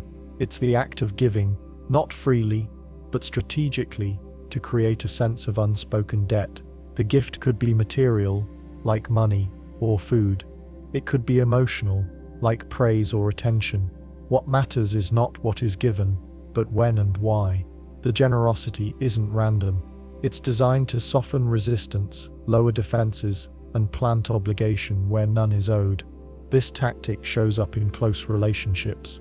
One person may rarely help around the house, ignore emotional needs, or dominate decisions. But when conflict surfaces, they step in with a thoughtful gesture. They cook dinner. They give a small gift. They finally say something kind. The timing is what matters. The gesture lands right when the other person feels like walking away. It interrupts the momentum. It creates pause. That pause becomes guilt. How can they stay angry when the other person is being so kind? In groups, selective generosity is used to secure loyalty. A leader might single someone out for praise after weeks of silence. You've really grown. I see your commitment. That praise doesn't arrive when the person has done something remarkable. It arrives when their faith wavers or their questions grow louder. The gift, verbal or otherwise, works like a reset button. The person who might have been drifting now feels seen. They want to stay. They want to earn more of that approval. In the workplace, this tactic often shows up during moments of stress. A manager may be cold or demanding most of the time, but when the team is close to breaking, they bring in food. They offer an extra day off. They mention how proud they are. It's not about valuing the team. It's about re-establishing control. The sudden kindness doesn't fix the pattern. It hides it. It makes people second-guess their exhaustion. Some may even feel grateful for crumbs. This kind of giving changes the emotional landscape. The receiver doesn't just experience relief. They feel like they owe something. That sense of debt may not be spoken, but it drives behavior. The person starts tolerating more discomfort. They give more of themselves, hoping to earn more care in return. What they don't see is that the giving is calculated. It's not meant to meet needs. It's meant to make demands easier to place. Selective generosity works best when the receiver is already unsure of their worth. In those conditions, even small acts of kindness feel large. A few kind words become deeply meaningful. A small act of service feels like proof of love. The receiver holds onto it, sometimes for months, using it to justify why they stayed, why they forgave, or why they gave more than they got. The gesture becomes a memory they return to, even when everything else feels wrong. This tactic is especially common when someone fears losing control. A person may withhold affection or support for a long time, only to offer it when their influence is at risk. A partner who senses they've pushed too far suddenly becomes affectionate. A leader who notices someone pulling away suddenly becomes attentive. The timing creates confusion. Is this real change, or just a response to fear? The answer often reveals itself in what happens next. If the person returns to old patterns once the danger passes, the generosity wasn't sincere, it was a tactic. In manipulation, the giving is always tied to a hook. There's no request at the moment of the gift, but soon after, something is expected. "After all I've done for you," becomes the phrase. It doesn't need to be said aloud. The pressure is felt. If the gift was emotional, the return might be silence. The giver expects compliance. If the gift was financial, the return might be loyalty. The receiver feels caught, even if they never agreed to the trade. Selective generosity also thrives in hierarchies. A mentor, boss, or elder might offer help only to those who stay in line. Praise goes to those who never challenge the rules. Resources go to those who show loyalty. Those who question, even gently, are left out. The giving becomes a signal: you are valued if you obey. Others notice this pattern. They learn that generosity is not linked to fairness or need. It's linked to behavior. That knowledge shapes how they act. It shapes who they pretend to be. Sometimes the giver pretends the generosity is unconditional. They say, "I expect nothing in return." But the moment the receiver steps outside the expected role, the tone shifts. The gift is brought up again. Kindness is used like a receipt. "I supported you when no one else would. I gave you my time, my energy." The giving now becomes a chain. What felt like care turns out to be currency, and the debt, though never discussed, hangs over every interaction. This tactic can be difficult to spot when the gift is large. If someone pays for rent, offers a job, or helps during a crisis, the act itself feels defining. The receiver often feels permanent loyalty. They feel like they've been saved. It's only later, sometimes years later, that they begin to see the strings. They realize that help came with expectations. That generosity was not the end of the deal. It was the start. In high-control environments, selective generosity is used to bind people emotionally. A leader may give deeply during someone's time of need. They stay present. They offer reassurance. They say, "We're here for you when no one else is." The person bonds to the group. Later, when the group makes harmful demands, the person struggles to walk away. They remember who showed up when it mattered, but that memory is now being used against them. Their loyalty is built on gratitude, not agreement. To understand whether generosity is healthy or strategic, it helps to look at patterns. Is the giving consistent, or does it appear only when control is slipping? Are the gifts used later as proof of moral superiority? Does the giver change when the receiver stops complying? These questions reveal whether the kindness was genuine or placed like a trap. Healthy generosity doesn't seek a return. It offers, then lets go. Strategic generosity gives, and then waits, quietly, expectantly, sometimes with a smile. It builds influence not through trust, but through emotional imbalance. And because it looks like kindness, it often escapes scrutiny. But kindness that creates obligation is not kindness. It's a lever, and the person pulling it already knows exactly what they want. Gracious undermining is a way of controlling people through what appears to be kindness. It works by offering praise that includes a message of doubt, shame, or dismissal. The compliment draws the person in. It opens them up. But buried inside the praise is a subtle cut. The cut often goes unnoticed at first. It sounds polite, it sounds supportive, but over time the target begins to shrink under the weight of the double message. This technique doesn't rely on open cruelty. In fact, it often comes from someone who appears warm, thoughtful, and generous. The speaker may say, "You're doing really well," for someone with no experience, or "I'm proud of you for finally figuring it out." The tone is calm, the words sound encouraging, but underneath is a reminder of incompetence, lateness, or inferiority. The person being spoken to walks away feeling unsure, were they praised or insulted? The effectiveness of this tactic lies in the confusion it creates. Most people don't want to confront someone who just gave them a compliment. They feel awkward pointing out the harm. If they say something like, "That felt a bit condescending," they risk sounding ungrateful or sensitive. So instead, they stay quiet. They absorb the message. They wonder what they did wrong. The person offering the compliment walks away untouched, still seen as kind. In workplaces, this kind of behavior shows up in performance reviews or team meetings. A manager might say, "You've grown a lot, much more than I expected, honestly," or "You're a great asset when you stay focused." These phrases carry implied judgment. They say, "You started low," or "You're not always dependable." But because they come wrapped in praise, they're difficult to challenge. The employee may try harder, hoping to receive a compliment with no catch next time. In friendships, the same pattern unfolds. One person may say, "I love how you don't care what people think, you're just yourself." At first, this sounds empowering, but the tone might carry something else. It might mean, "You don't fit in," or "You lack social awareness." Again, the speaker can claim innocence. "I meant it as a compliment." They get credit for being supportive while planting insecurity. In family dynamics, gracious undermining often hides under concern. A parent might say, "I'm so glad you found someone, there was a time I wasn't sure you would," or "You're doing well on your own, which really surprises me." These statements suggest that the child was seen as unfit or unlikely to succeed. The parent offers love, but it's conditional. It comes with a backhanded reminder of past doubts.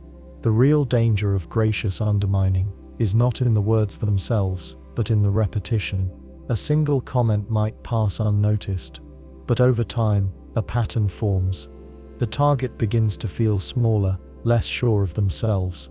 They start second-guessing. They work harder to earn praise that doesn't hurt. They start to rely on the speaker for validation, believing that if they just improve enough, the undermining will stop. It rarely does, because the undermining isn't accidental, it's strategic. In romantic relationships, this tactic becomes especially effective. A partner might say, "You look great when you put in the effort," or "You're so smart when you stay focused." The implication is that the person usually isn't attractive or intelligent, but the message is veiled. If the listener reacts, they're told they're being too sensitive. Over time, they begin to suppress their reactions. They don't want to ruin the mood. They swallow the discomfort. That silence deepens the control. People who use gracious undermining tend to position themselves as allies. They frame their comments as helpful. "I'm just being honest. I only say this because I care." These lines protect them from scrutiny. They maintain the appearance of goodwill. They stay in the role of the reasonable one. Meanwhile, the other person is made to feel weak, defensive, or foolish for responding with discomfort. In groups or teams, gracious undermining can be used to manage competition. A leader might praise someone in public in a way that still puts them in their place. "She really surprised us with how well she handled that task," or "He's come a long way since those early mistakes." The group hears the praise, but also the reminder of the person's past failures or low expectations. It sends a message, "Don't get too confident." This tactic can also show up in mentorship. A mentor might say, "You remind me of myself when I didn't know better." It's a compliment on the surface, but the framing sets a hierarchy. The mentee is behind, the mentor holds the authority. The bond is built not on equality, but on the idea that the mentee is always catching up. Sometimes the undermining is less about the words and more about the delivery. A compliment is offered with a raised eyebrow, a sigh, or a slight smile that doesn't match the praise. The body language contradicts the message, but when called out, the speaker can deny it. "You're reading into it. I didn't mean anything by it." The confusion leaves the listener stuck between their instincts and the speaker's denial. Gracious undermining can also appear in educational settings. A teacher might say to a struggling student, "I'm proud of your improvement. It's more than I expected from you." The student feels both praised and diminished.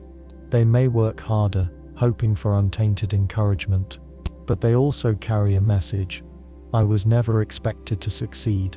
This approach becomes more powerful when the speaker has authority, charm, or social capital. People hesitate to challenge them. They don't want to lose the connection. They don't want to seem rude. So they laugh off the discomfort.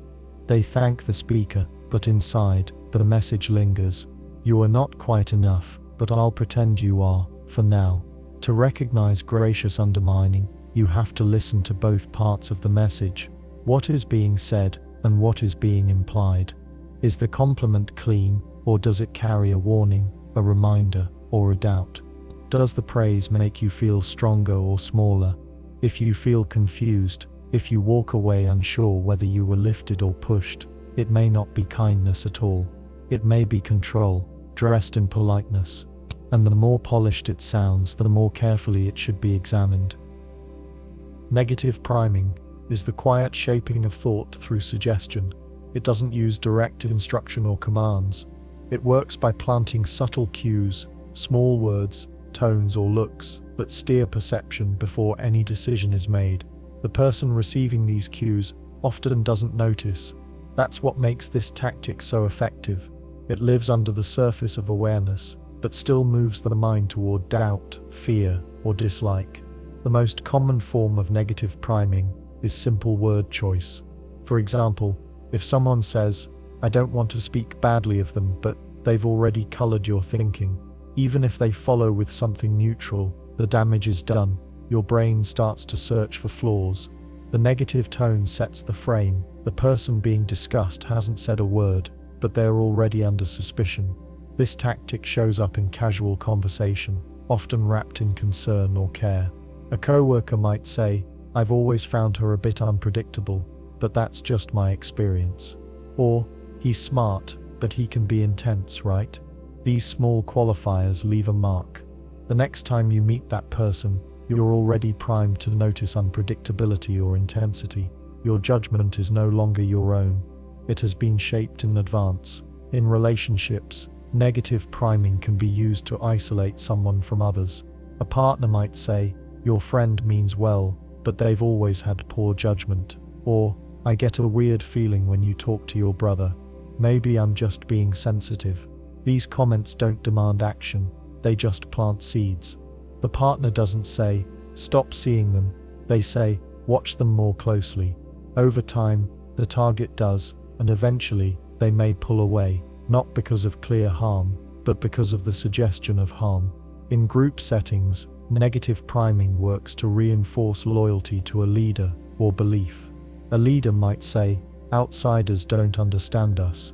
They always twist the truth." Or, "People who leave this group tend to lose their way." These aren't rules. They're warnings dressed as observations. Members begin to filter what they hear. If an outsider criticizes the group, they're dismissed without thought. They don't get it. If someone leaves, any struggle they face is seen as proof that leaving was wrong. The narrative was planted before the facts appeared. Negative priming often works by connecting neutral events with negative emotions. A parent might frown every time a child mentions a certain friend. They don't forbid friendship, they just react, visibly, consistently. The child picks up the message. The friend becomes linked to discomfort. The same can happen in workplaces. A manager might sigh every time a certain topic is raised, or tilt their head when a certain employee speaks.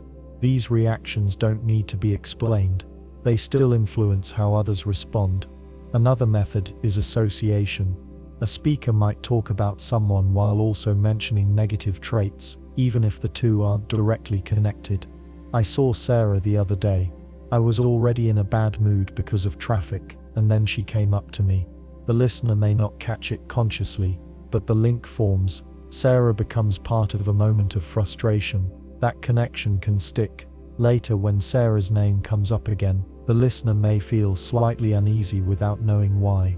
In media and propaganda, negative priming appears in image choice, tone and repetition. Or a politician's name may always be shown alongside crime stories.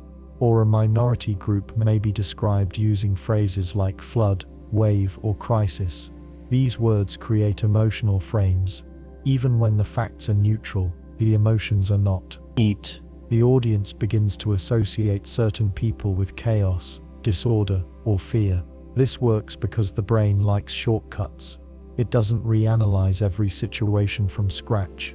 It relies on past impressions. If those impressions are shaped through repeated negative cues, future thinking becomes biased. The target may never realize their opinions are being manipulated. They'll say, "I just have a bad feeling." That bad feeling is often planted. In teaching or mentorship, negative priming may appear as subtle comparisons. A mentor might say, "You're doing fine, but not quite at Maria's level yet." Or, "I'm not saying you're lazy, but sometimes you remind me of a student who was." These comments don't attack directly. They lower confidence. They set a tone of inadequacy.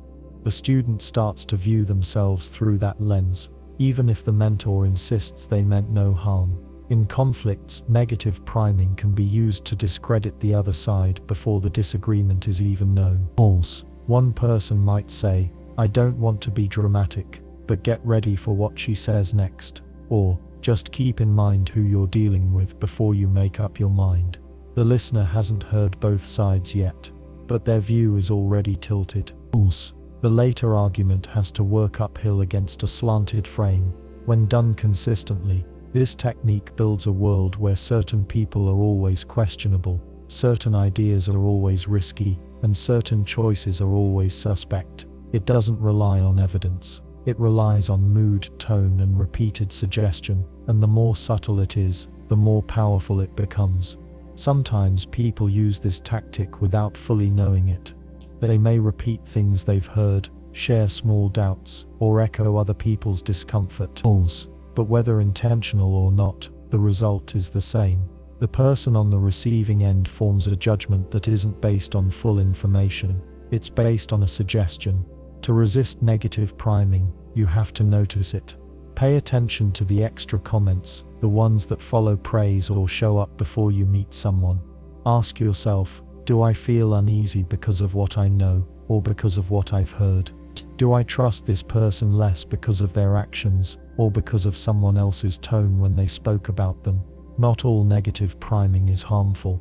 Sometimes it protects people. A quiet warning can help someone avoid danger, but when it's used to isolate, control, or create fear, it stops being protection. It becomes a tool of manipulation. It creates decisions that feel like your own, but are shaped long before you realize it.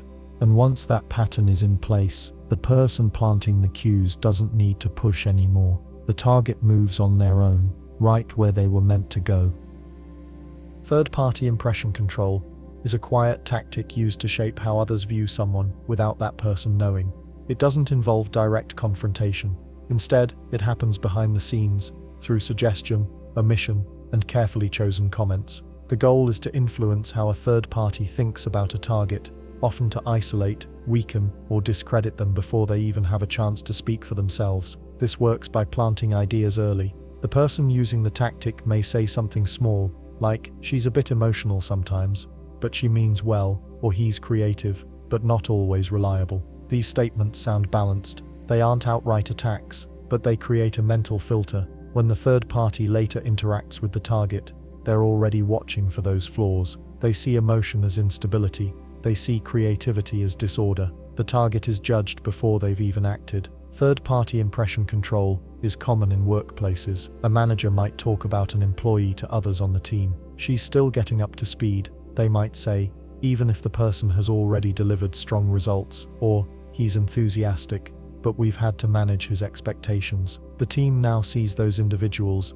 not as peers, but as people who need guidance or containment. This changes how they treat them. Less trust, fewer opportunities, more scrutiny. In families, this tactic can divide siblings, spouses, or extended relatives. A parent might say, "Your brother has always been difficult, but we still love him." That sentence sounds like care, but it also draws a line. It labels the brother as the problem. Anyone who speaks up for him may feel they're defending someone unstable. Anyone who listens quietly begins to carry the same lens. When conflict arises, they already know whom to blame. In social groups, this plays out in whispers and side comments. A person might say, "Watch how she reacts when someone disagrees with her," or, "He's nice, but have you noticed how often people stop calling him back?" These are not arguments, they're not backed by evidence, but they guide perception. Once said, these comments can't be unheard. The next interaction with the target becomes a test. People begin looking for proof of what they've been told, and they usually find it,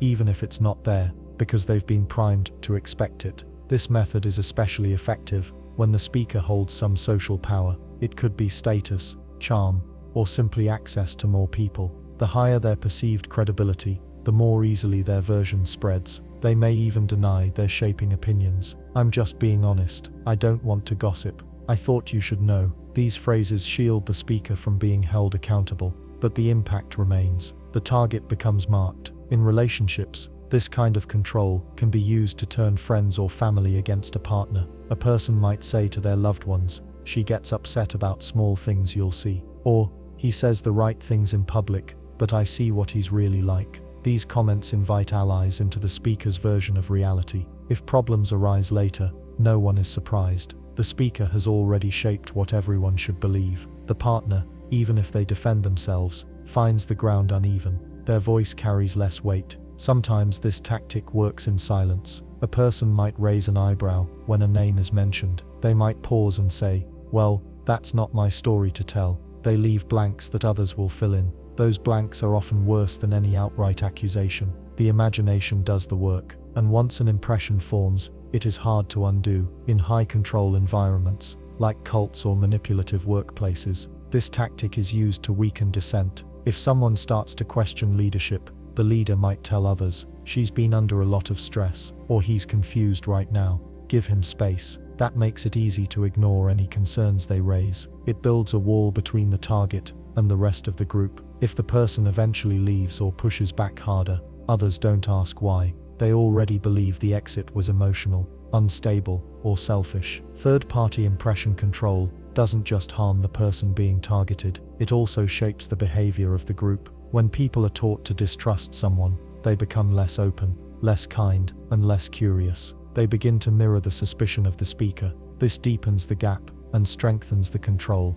The speaker doesn't need to do much more. The group keeps the person in place. This tactic can also be used to elevate the speaker. If one person is subtly diminished, the speaker appears more reasonable, more reliable, more in control. "I've always had to help him stay focused. She's lucky I helped her through that project." These comments position the speaker as competent and generous, while subtly reducing the status of the target. Over time, the speaker becomes the trusted source of truth. The target becomes a liability. People often internalize the message, even if they suspect something is off. If enough people treat someone as untrustworthy or unstable, it can become a self-fulfilling prophecy. The person starts to question themselves. They feel isolated, unsure of their place. If they try to defend themselves, it looks like an overreaction. If they say nothing, the impression remains unchallenged. To recognize this tactic, listen closely to how people describe others, especially when the person being described isn't present. Is the tone calm,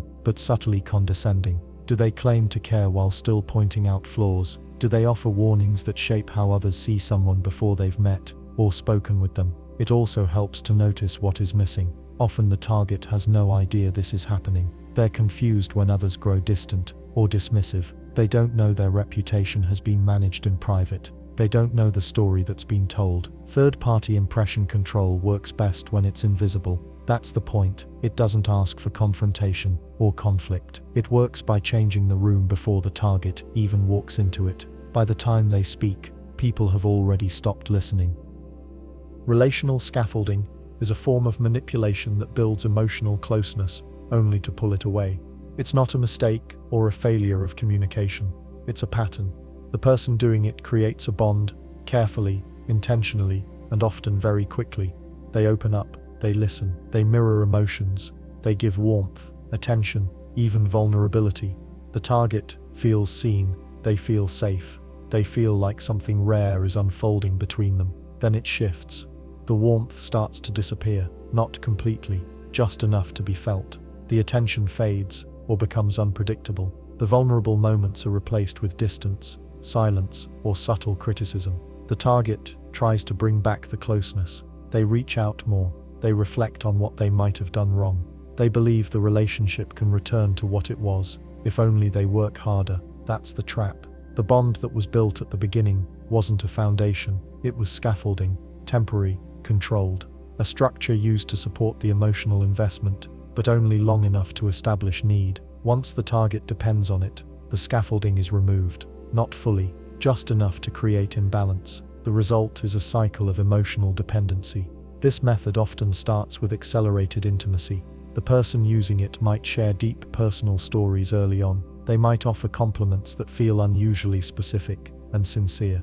They might spend long hours in conversation, ask thoughtful questions, and create a sense of closeness that usually takes months or years to build. The connection feels intense, but also grounding. The target begins to let their guard down. This is not about romantic relationships alone. Relational scaffolding can show up in friendships, mentorships, or even work environments. A manager might take special interest in one employee, offer mentorship, praise them publicly, give them access to things others don't get. The employee feels chosen.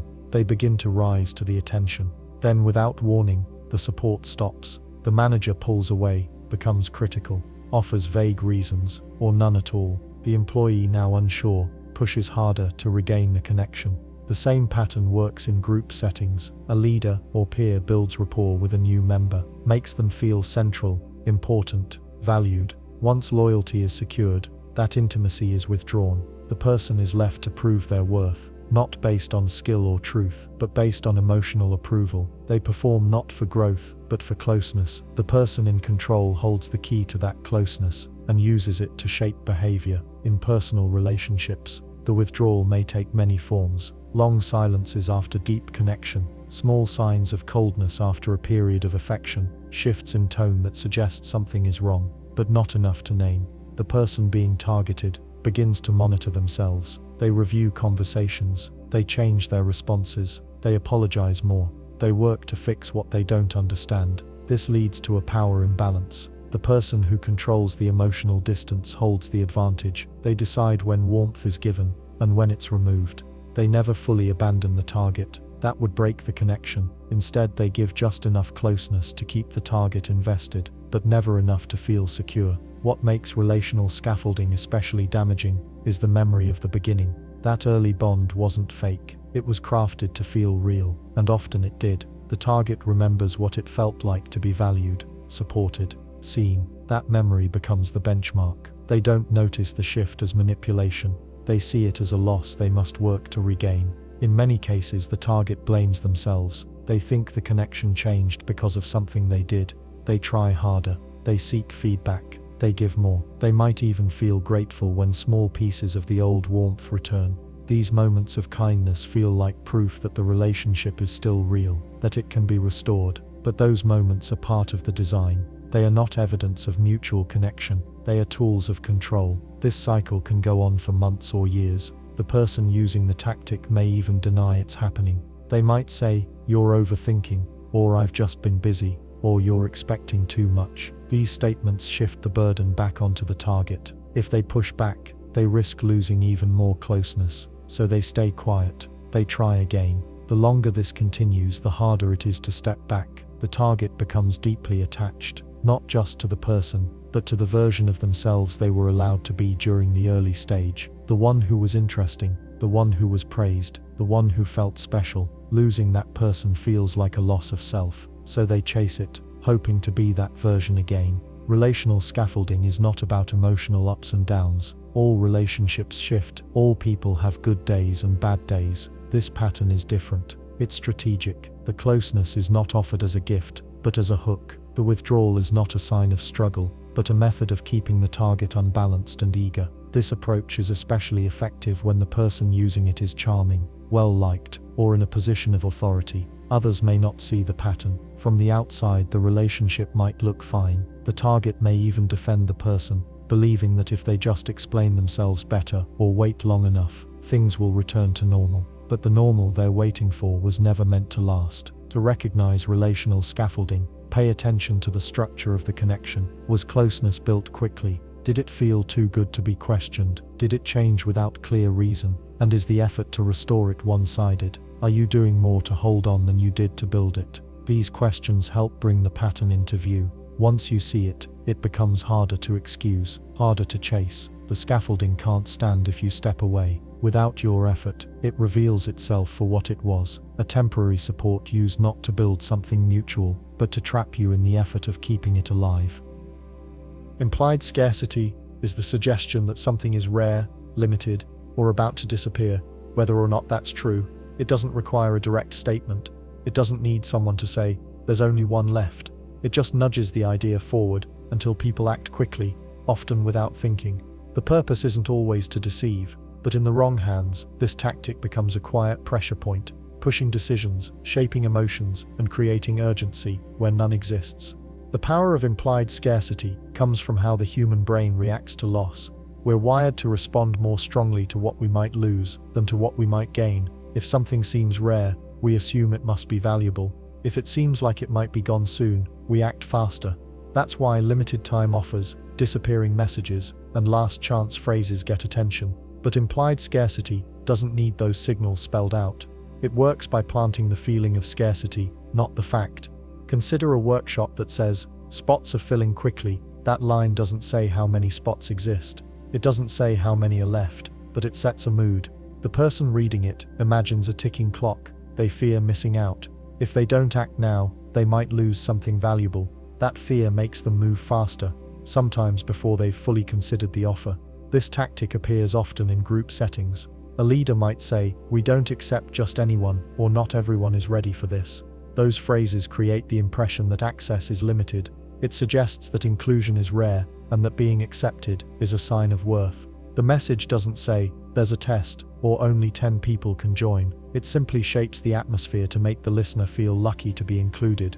That sense of privilege can turn into loyalty, even if the inclusion was never truly selective. In relationships, implied scarcity can show up through emotional availability. A person might say, "I don't connect with people often, but with you it's different," or "I'm not usually this open." These lines suggest that the connection is rare, that the other person is special. That feeling deepens emotional attachment. If the relationship becomes difficult, the target may stay longer than they should, trying to hold on to something they believe they'll never find again.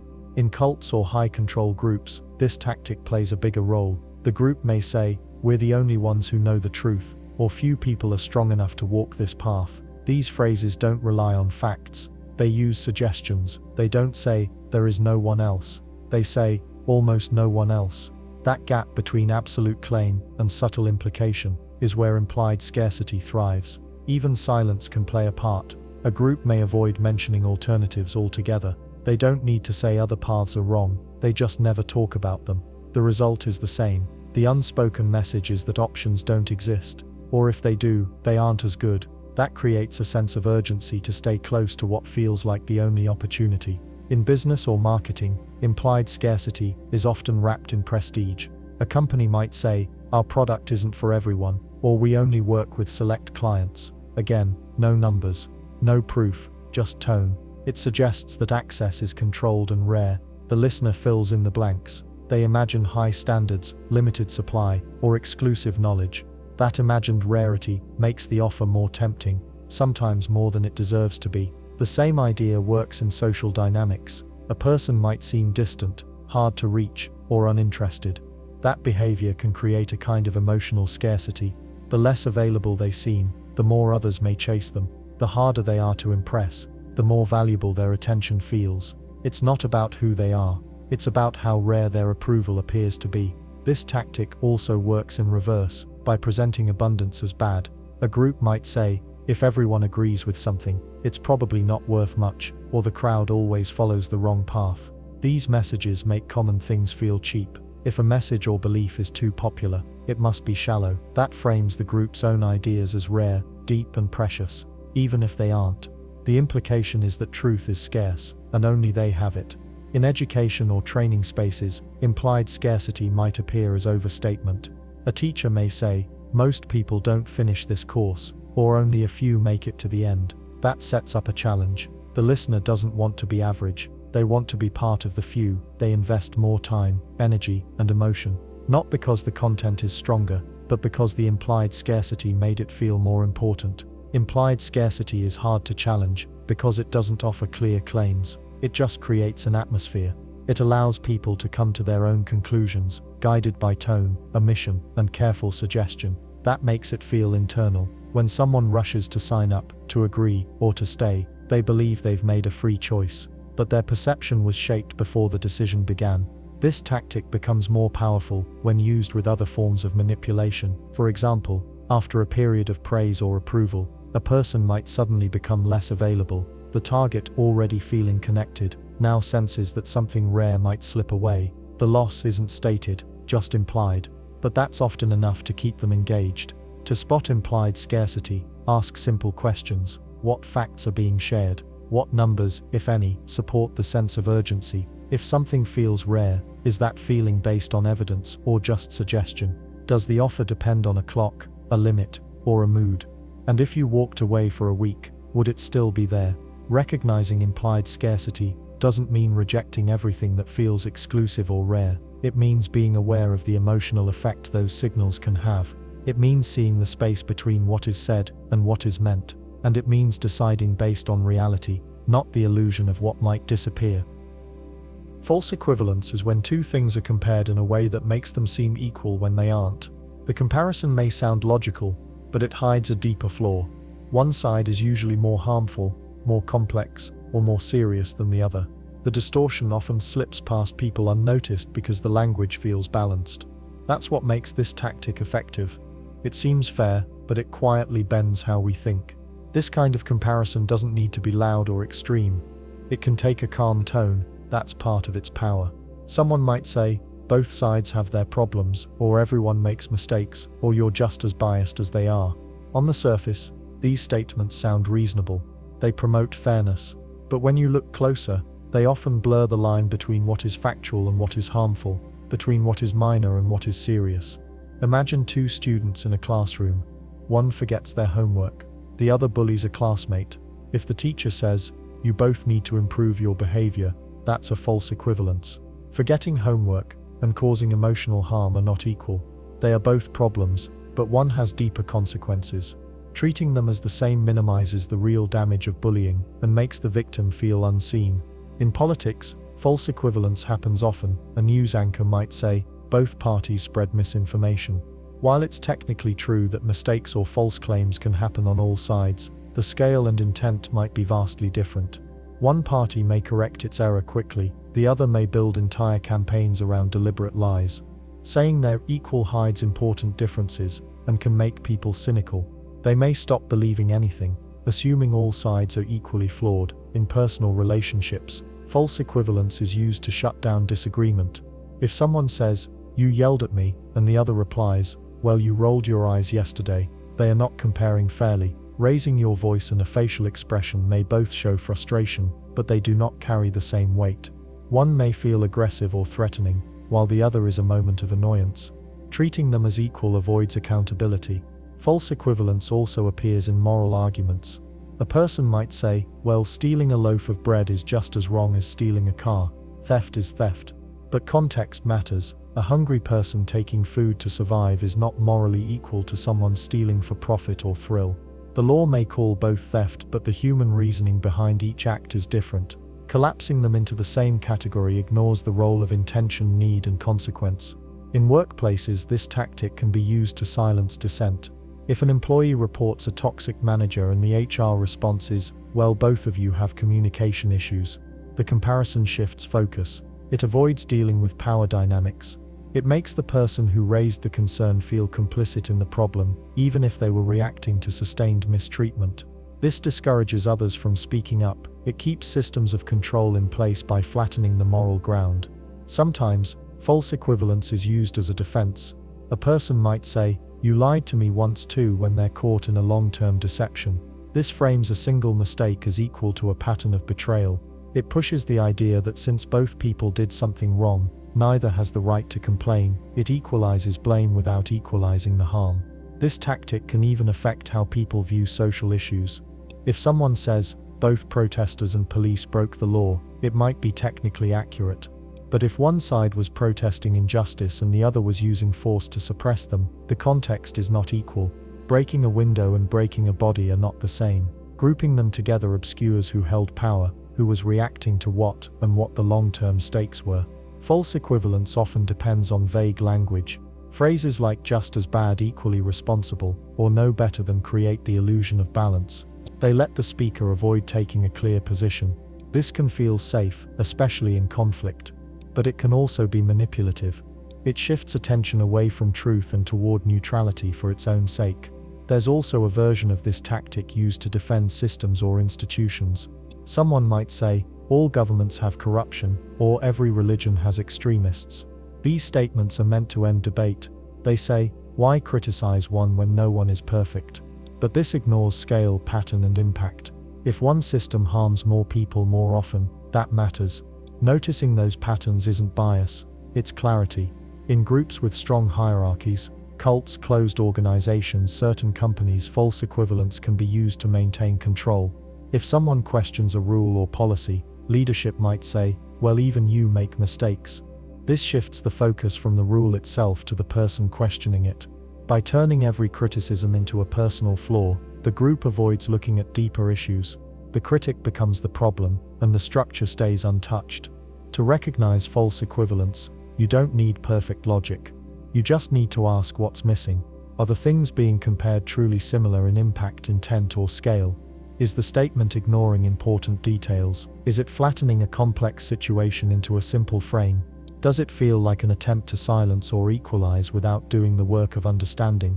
You can also look at how the statement makes you feel. False equivalence often leaves people confused or ashamed for noticing harm.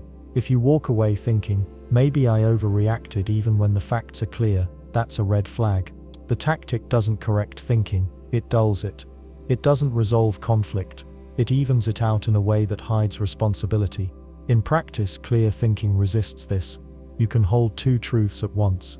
You can say, yes, both made mistakes, but they were not the same. You can say, everyone has flaws, but not everyone causes the same harm. You can look at the shape of a situation instead of just counting wrongs. False equivalence isn't always intentional. Some people use it because they want peace, others because they fear taking sides. But when used to distort, it protects the wrong things. It hides abuse, it weakens arguments, and it teaches people to stop trusting what they see. That's the deeper cost. Not just flawed logic, but blurred reality. Identity co-opting happens when someone slowly influences another person to take on traits, habits, or values that benefit the manipulator more than the person adopting them. It doesn't always look forceful. Often, it feels like closeness or growth.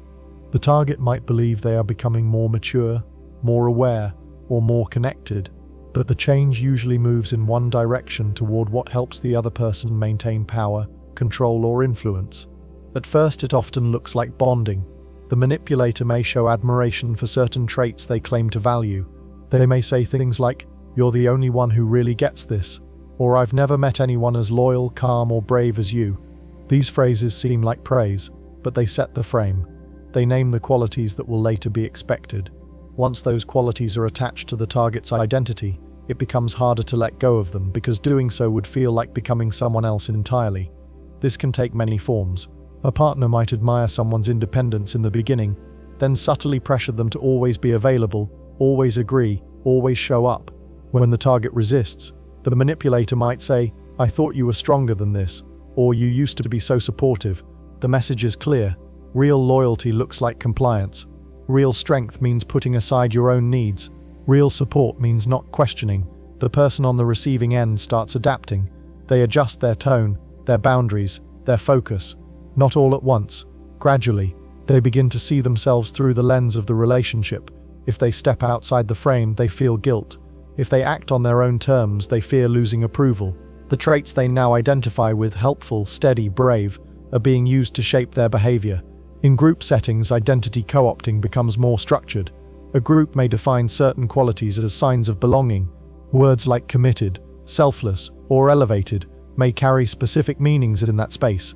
Being committed might mean cutting off outsiders. Being selfless might mean working without rest. Being elevated might mean giving up personal opinions. These traits become badges. Those who show them are rewarded. Those who question them are told they're not ready or not loyal enough. This is not about open growth. Healthy change allows for back and forth. It welcomes conflict, and it holds space for doubt. Identity co-opting narrows options. It offers a single path, and it makes that path feel like the only one that leads to acceptance. Sometimes the manipulator will claim they're just bringing out your best self, but if that self only exists in relation to their needs, it's not growth, it's conditioning. Language plays a big role here. The manipulator may use statements that sound like compliments but carry obligation. "You're the one I can always count on" becomes a rule. "You're so emotionally stable" becomes a reason not to react when things feel wrong. If the target gets upset, pulls away, or sets boundaries, it's framed as betrayal, not because they've done harm, but because they've stepped outside the identity that was shaped for them. This shows up in families too. A parent might say, "You've always been the responsible one," or "You're the peacekeeper." These roles become part of how the child sees themselves. If they ever break from that role by asking for help or expressing anger, they may feel like they're doing something selfish or wrong. The label stays with them, shaping their adult choices. In cults or high-control communities, identity co-opting is often systematized. The group assigns roles, it praises conformity, it uses confession, peer pressure, and repetition to align identity with group goals. A new recruit might be told, "You have a gift for obedience," or "You've finally found your purpose." These phrases sound affirming, but they push the person into a box that benefits the group. The person now sees themselves not as an individual, but as a tool of the system. The same thing happens in workplaces. A boss may say, "You're the kind of person who never complains," or "You just get things done, no drama." These statements reward overwork and silence. The employee, wanting to live up to that identity, may stop asking for help. They may burn out trying to meet expectations they never fully chose. Over time, the person being shaped forgets where their real traits end and the adopted ones begin. They may feel proud of their growth, not realizing it's been directed by someone else. If they try to shift, they may feel lost. They may ask themselves, "Who am I if I'm not this?" Identity co-opting is not about changing someone's actions. It's about shaping how they see themselves so that future actions become predictable and easier to control. The goal is to create internal pressure. Once the identity is in place, the manipulator doesn't have to push as hard. The target will police themselves, trying to live up to what they've been told they are. This also makes it harder to leave. If someone walks away from the person or group who shaped their identity, they often feel like they're betraying not just the other party, but their own self. They've been made to believe that without that role, they lose their value. That belief doesn't break easily. It lingers in relationships, in decisions, in language. Sometimes, identity co-opting uses fear. A partner might say, "You're not like other people. I thought you were better than that." The message is subtle. If you stop being what I want, you become like them. Weak, selfish, average. That framing keeps the target striving, not just for love, but to protect a version of themselves they were taught to value. Other times, it uses hope. The manipulator may offer praise when the target conforms. They may celebrate traits like discipline, humility, or emotional control, so long as those traits support the system. If the person resists, the praise stops, not with cruelty, just with silence. The target, now addicted to that sense of approval, adapts to get it back. To spot identity co-opting, notice when certain traits feel required. Ask, "Who benefits from me being this way? Did I choose this role, or was it chosen for me? Can I stop being this without fear of rejection?" Real identity comes from reflection and autonomy. When someone else builds it for you, even with good words, you're not growing, you're being shaped. And the person doing the shaping is usually standing just out of sight, holding the frame. Silent hierarchy enforcement. happens when one person claims a higher position without saying a word. This isn't done through titles or formal roles.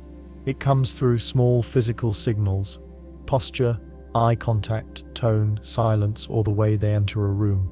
These cues tell others who leads and who follows.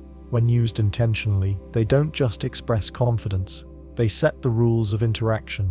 Over time, they teach people to take their place without needing to be told.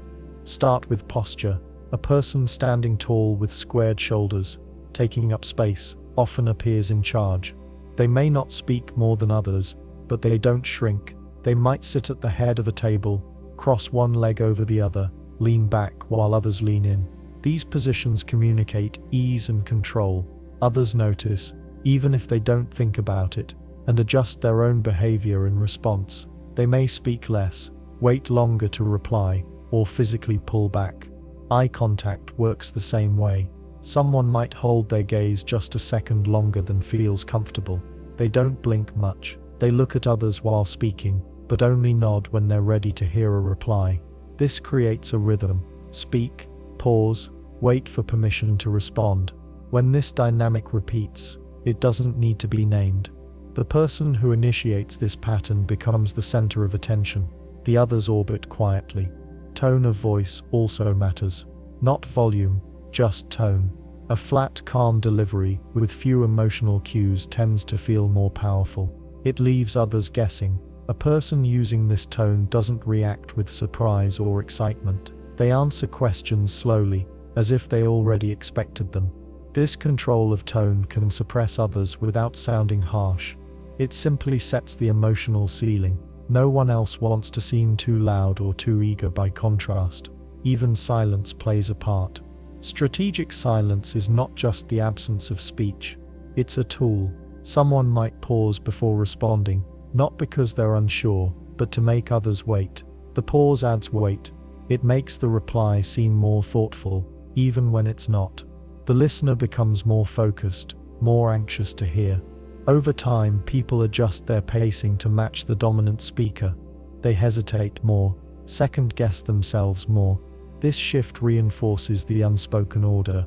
Silent hierarchy shows up in group settings often. Picture a meeting where one person walks in late but doesn't apologize. They sit, look around the room, and stay quiet while others keep talking.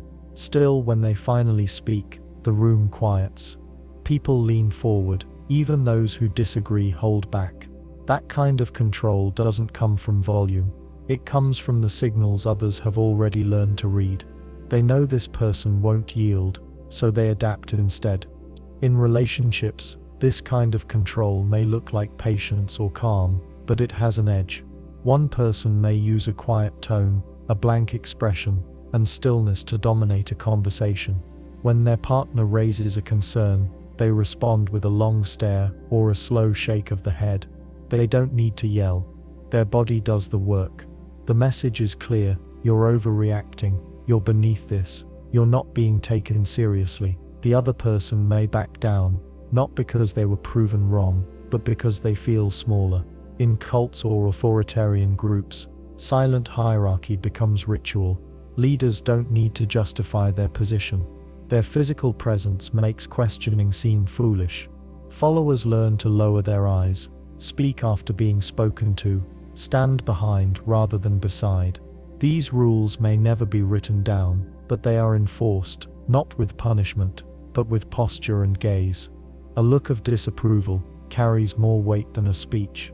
This kind of control is hard to confront, because nothing is said outright. There's nothing to challenge. A person who feels dominated might say, "You're being dismissive," only to be told, "I didn't say anything," and they're right. The enforcement came through posture, stillness, gaze. There's no quote to point to, no raised voice to recall. The pressure is real, but the proof is subtle. Over time, people internalize their position in the unspoken order. They stop entering rooms with confidence. They pause before speaking. They avoid eye contact. They may not even realize why they've changed, but their body has learned the pattern. It flinches before being corrected. It steps aside before being told to move. It becomes quiet before silence is demanded. This is why silent hierarchy works so well in environments that claim to be peaceful or non-confrontational. There's no shouting, no threat, just a steady message. I speak, you listen. I know you doubt. I am stable, you are reactive. When repeated often enough, that message becomes the norm. Even if others don't agree, they conform. It feels easier than pushing back against something so quiet. The person asserting control may not even need to act consciously. They've learned how to fill a space, how to own silence, how to signal judgment. These habits get reinforced every time someone defers to them without being asked. Once established, the hierarchy holds itself in place. It doesn't need enforcement anymore. It has become self-regulating. This tactic often pairs with other forms of manipulation. A person using guilt, praise or isolation may also use silent dominance to reinforce those tools. When someone speaks up, they're met not with argument, but with a long pause and a tired look. That's enough. The dissenter now feels alone. They wonder if they misunderstood. They grow quiet. The hierarchy remains untouched. To see silent hierarchy clearly, watch how people react to one another. Who adjusts their body language? Who speaks last? Who avoids eye contact? Who waits for approval before moving forward? These patterns show who holds quiet power. If you notice yourself shrinking in the presence of someone who hasn't said much, it's worth asking why. Have you been taught to read their silence as threat? Have you learned to take their posture as judgment? Have you started apologizing before you speak? Power doesn't always shout. Sometimes it just walks in, sits down and looks at you until you fall silent. That's a silent hierarchy.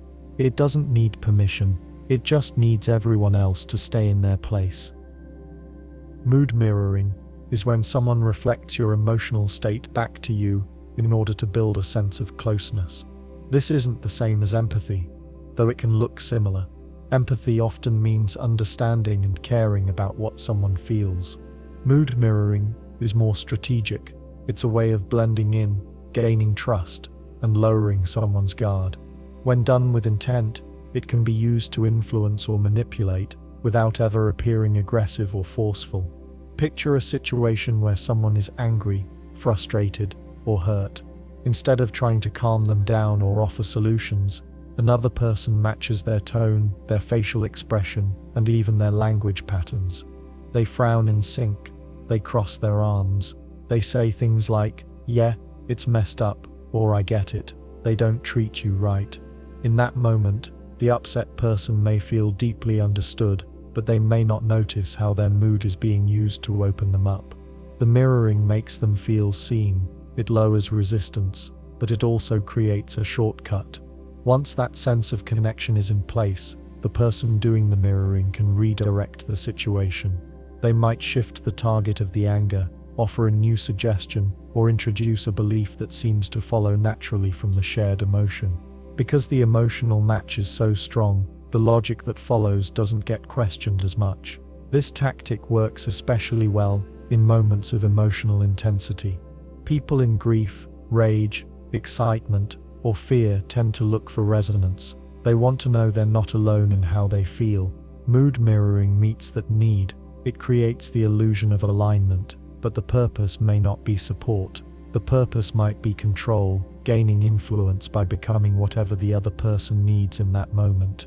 In social settings, mood mirroring helps someone blend in. If a group is laughing, they laugh too.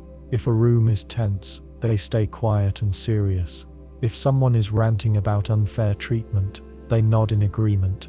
Over time, this creates the feeling that the mirror is one of us. It builds credibility without showing real values or opinions. Once accepted, that person can shape the group more easily. They've become part of it without revealing much of themselves. In relationships, the tactic may feel intimate. One partner mirrors sadness with quiet comfort. They mirror joy with shared celebration. It seems supportive, but later, the same partner may mirror withdrawal with silence, frustration with coldness, or insecurity with suspicion. The connection isn't grounded in stability. It's shaped entirely by what the other person feels. This keeps the relationship reactive, and it keeps the mirrored person in charge. A more subtle form of this tactic appears during conflict. Imagine someone expressing doubt or fear. Instead of offering clarity, the other person mirrors that fear. "Yeah, I've been thinking the same, something's off." They feed the emotion rather than resolve it. The shared feeling creates closeness, but also deepens uncertainty. It becomes easier to introduce a new idea, to guide the outcome, or to suggest that others, outside the mirrored bond, can't be trusted. Mood mirroring can also show up in leadership roles. A leader might express calm when others are anxious, or tension when others are uncertain. This is often praised as emotional intelligence, but in some cases, it's used to steer emotions for effect. By matching the group's energy first, the leader positions themselves as one of them. Once that bond is in place, they can shape the direction. This is not always harmful, but it's a tool, and like any tool, it depends on intent. Salespeople use this all the time. If a customer is hesitant, the seller mirrors the caution. If the customer is excited, the seller ramps up their own energy. This creates trust quickly. It builds the illusion of shared priorities. But once that emotional link is built, the direction can change.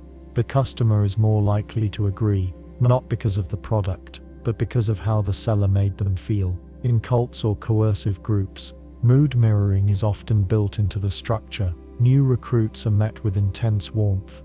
Their fears are echoed, their doubts reflected, their hopes matched. It feels like connection.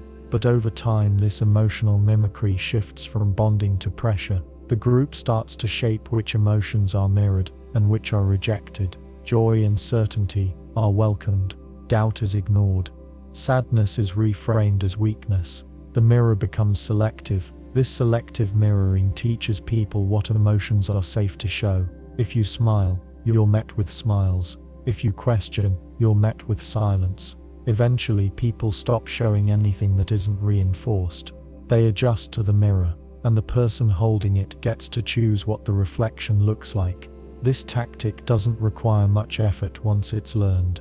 People who use mood mirroring well can do it automatically.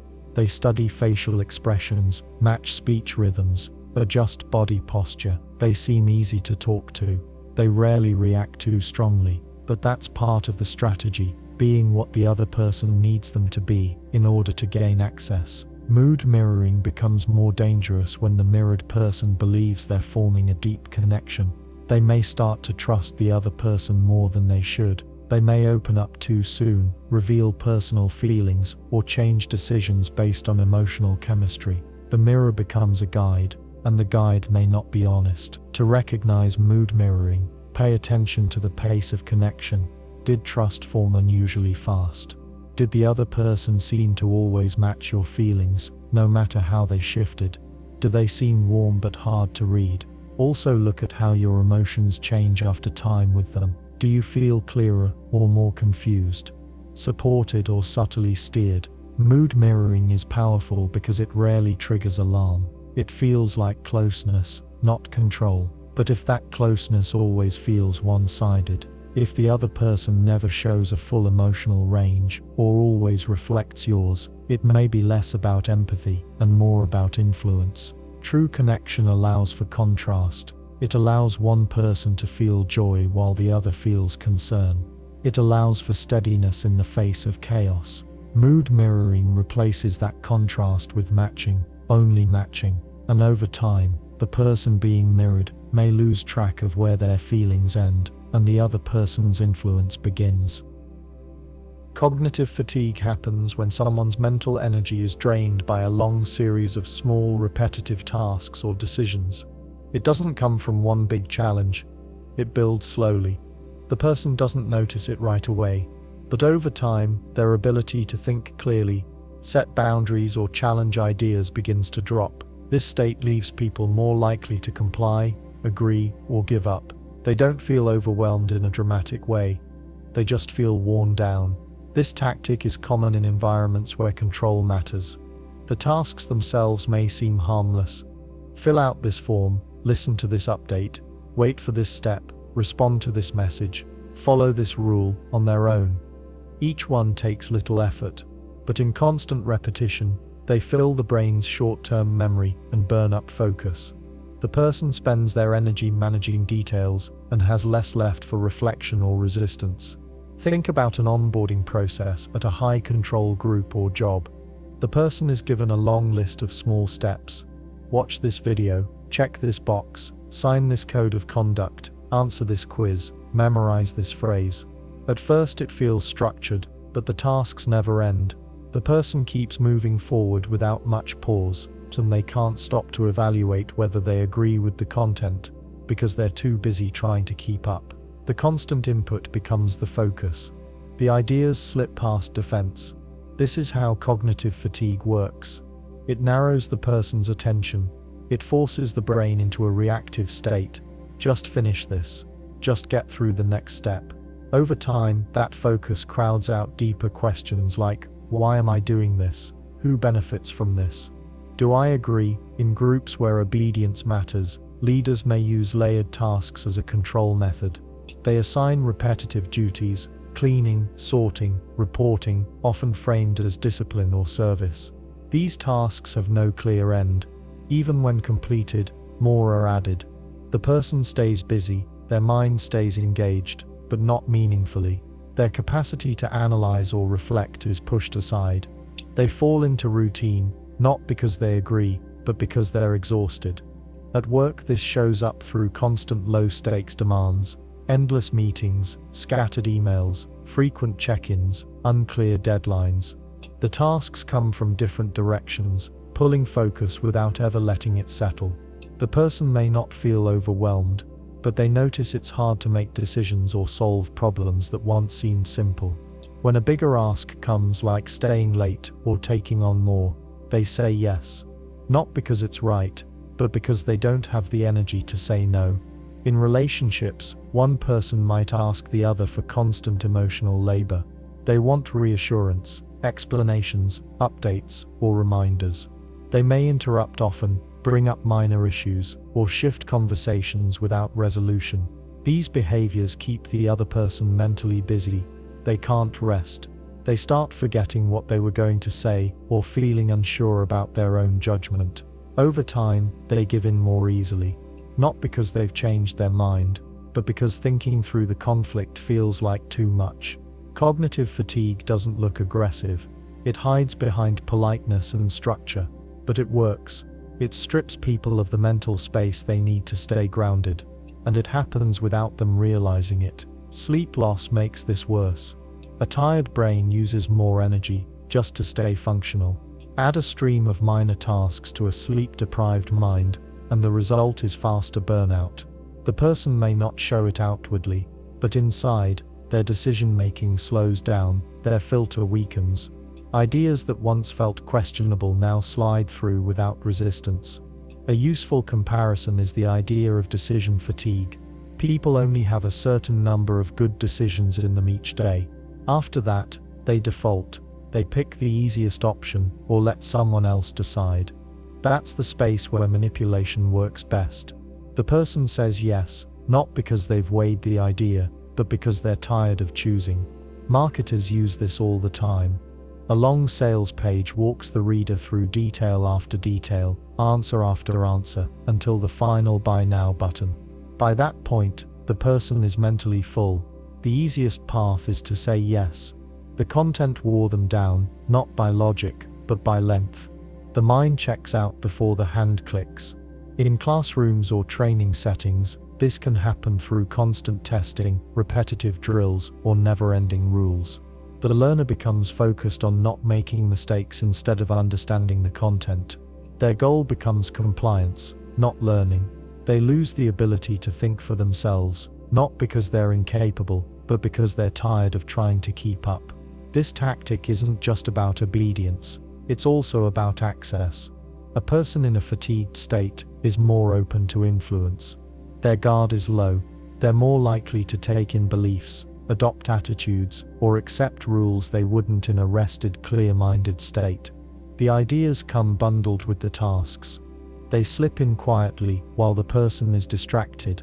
Even silence can add to this fatigue. In a controlled environment, Long waits between tasks, without explanation, can drain mental energy. The person keeps thinking, did I do something wrong?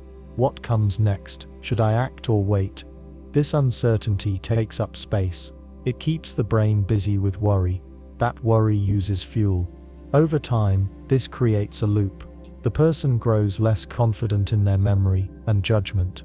They start asking others what they think. They wait for permission. Their internal compass becomes harder to read.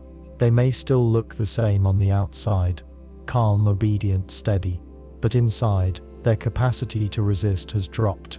Not from force, but from drain. To spot cognitive fatigue, watch for signs like confusion after simple requests, over-apologizing, or defaulting to others. Listen for phrases like, I don't know, you decide, or I just want to get it over with. These are not signs of agreement.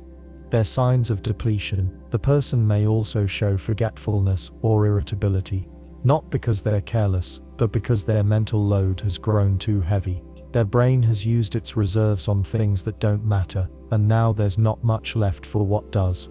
A system that uses this tactic rarely talks about it.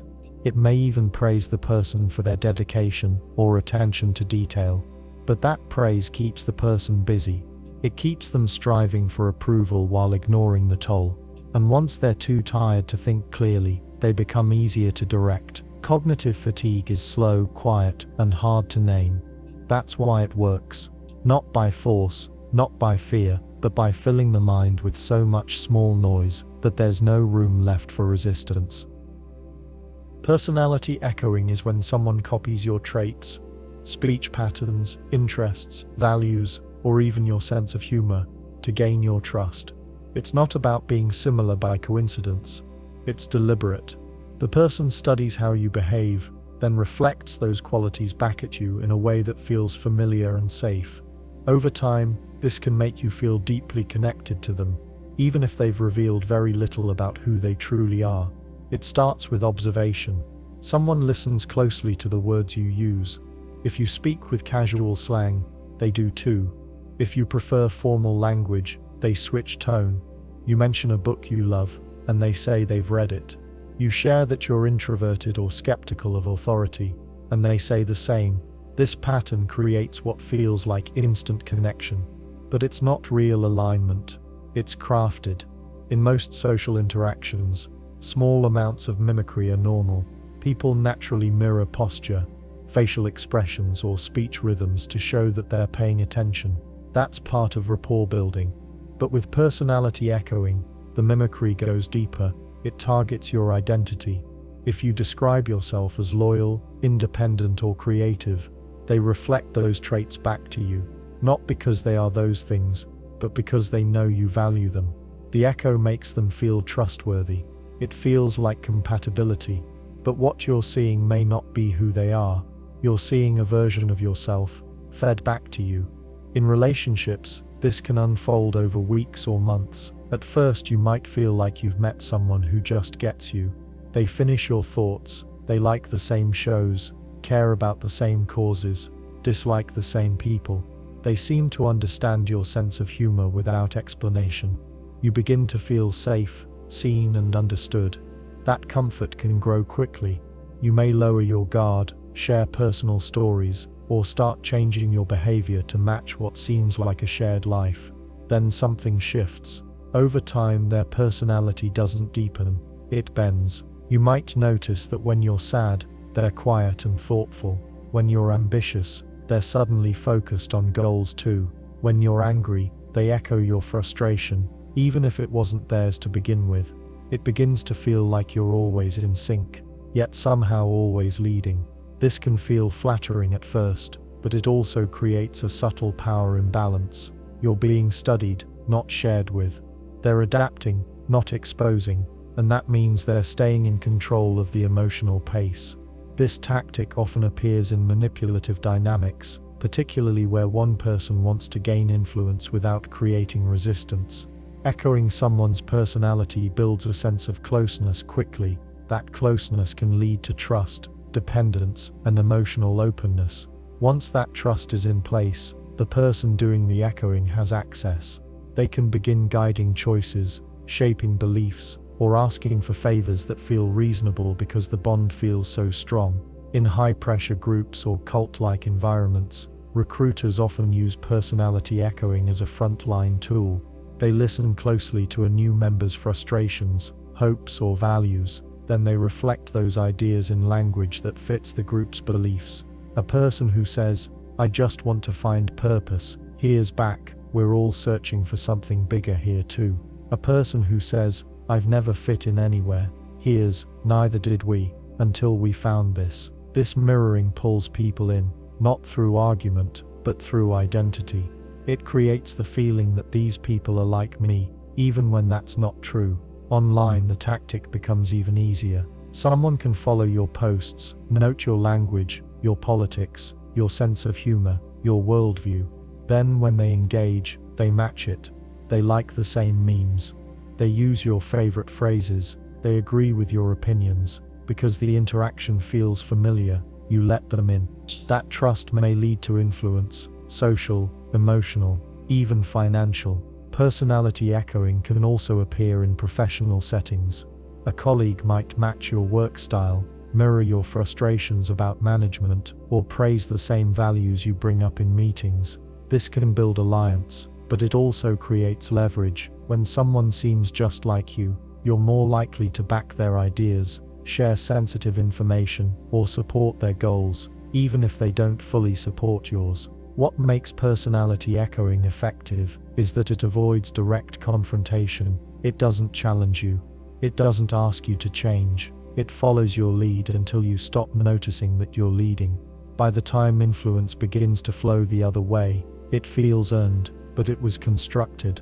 Over time, the cracks may show. If you change suddenly, your views, your mood, your goals, the person echoing you might shift too quickly. You might notice them agreeing with something they used to resist, or laughing at a joke they once ignored. They may contradict something they said last week, but do so without flinching. That's because their statements weren't anchored in truth, they were anchored in you. This is not always malicious. Some people echo others as a way to fit in, or be liked, but when used as a tool for control, the damage is subtle and long-lasting. The person being mirrored may feel deeply betrayed. Once they realize the connection wasn't mutual, they may question their judgment, feel embarrassed by how much they shared, or struggle to rebuild boundaries. If you suspect someone is echoing your personality, pause the rhythm. Ask them about their own values, unrelated to you. What do they dislike? What makes them uncomfortable? What have they changed their mind about in the past year? Real people have edges, contradictions, and history. Personality echoing flattens all of that. It removes tension, because tension gets in the way of control. Also notice the speed of the connection. If someone seems to match you perfectly early on, it may not be chemistry. It may be strategy. Compatibility usually builds through real exposure, not immediate reflection. Personality echoing works best when the mirrored person is lonely, uncertain, or searching. That's when the mirror feels like a lifeline. That's when influence takes root. But that mirror can't last forever. Eventually, you'll want to see what's behind it. And if there's nothing there, no distinct self, no core, no boundary, then what you felt wasn't a relationship. It was a performance, one that you were never told had started. Credibility withdrawal doesn't need bold accusations or public conflict. It works best when it stays quiet, subtle enough to go unnoticed, but steady enough to shape how others see someone.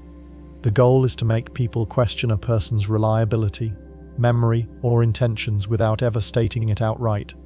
That doubt settles in slowly, then spreads. One comment here, a hesitation there, and before long the person being targeted starts to seem less trustworthy, even if nothing's changed about them. It often begins with a simple phrase, "They've been off lately," or "Are you sure they said that?" The speaker frames it as concern, not criticism. They don't argue, they plant doubt. They ask questions that sound reasonable. The listener starts to wonder, were they wrong? Did that person misspeak? Maybe they did misremember. The tactic is most effective when used by someone with perceived authority, a leader, a supervisor, or a respected peer, someone others listen to by default. When this person questions someone's reliability, others take note, even if the challenge is vague. They might say, "It's not a big deal, but," or "They mean well, but sometimes." These unfinished thoughts leave room for suspicion to grow. In group dynamics, credibility withdrawal can change how someone's ideas are received.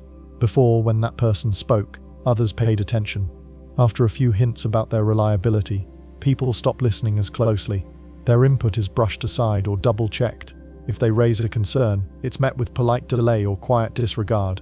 Their voice fades, not because it lost value, but because someone else quietly lowered it. In families, this shows up when one member tells others not to take someone too seriously. They may say, "You know how she gets," or "He always overreacts." These comments create a filter. Everything that person says afterward passes through it. Their concerns seem exaggerated. Their emotions seem unstable. Even when they speak clearly, their words carry less weight. At work, a colleague might slowly undermine another's reliability in front of the team. They may forget to include them in emails, then apologize with phrases like, "I assumed you were too busy." They might offer backhanded praise, "She's got good instincts, but not always great with follow-through." On the surface, it sounds harmless, but each statement chips away at how others view that person's competence. One of the most effective forms of credibility withdrawal uses fake alignment. The speaker claims to support the person they're undermining. They might say, "I think he's smart. I've defended him more than once." But that "but" reframes everything. It signals that even a supporter has concerns. This makes others feel justified in their doubts. Another version involves telling a story that seems innocent but casts the person in a slightly unstable light. For example, "She was really upset about something small the other day. I think she's under a lot of pressure." This frames the person as fragile. The listener now sees her emotions as a liability, not a signal of truth. In relationships, a partner might use credibility withdrawal during conflicts. Instead of arguing directly, they cast doubt on their partner's memory. "That's not what happened," or "You always twist things." Over time, the partner begins to second-guess themselves. They stop asserting facts. They rely more on the person doing the doubting. This dynamic is especially damaging when others begin to internalize the doubts. The person whose credibility is being stripped may start to question themselves. They might ask others for reassurance, apologize more often, or preface their opinions with disclaimers. They change their behavior to avoid seeming unreliable, even though they weren't to begin with. That change is used as further proof that something is off. The person carrying out the withdrawal rarely owns it. If confronted, they deflect. "I never said they were wrong," or "You're reading into it." This denial keeps the tactic covert. It allows the speaker to damage someone's credibility while appearing neutral, or even helpful. In tight-knit communities or groups, credibility withdrawal can lead to isolation. Once a person is seen as less trustworthy, they're invited to fewer conversations. Their absence becomes part of the story. "We didn't think she'd be interested," or "He's been distant lately." The group adjusts around the person without giving them a chance to respond. This tactic also appears in institutional settings. A whistleblower, for example, might be framed as disgruntled. Someone might say, "They're just upset about a promotion they didn't get." That comment doesn't disprove their claims, it reframes their motive. It plants the idea that the person has an agenda. Even if their information is solid, their perceived bias makes it easier to dismiss.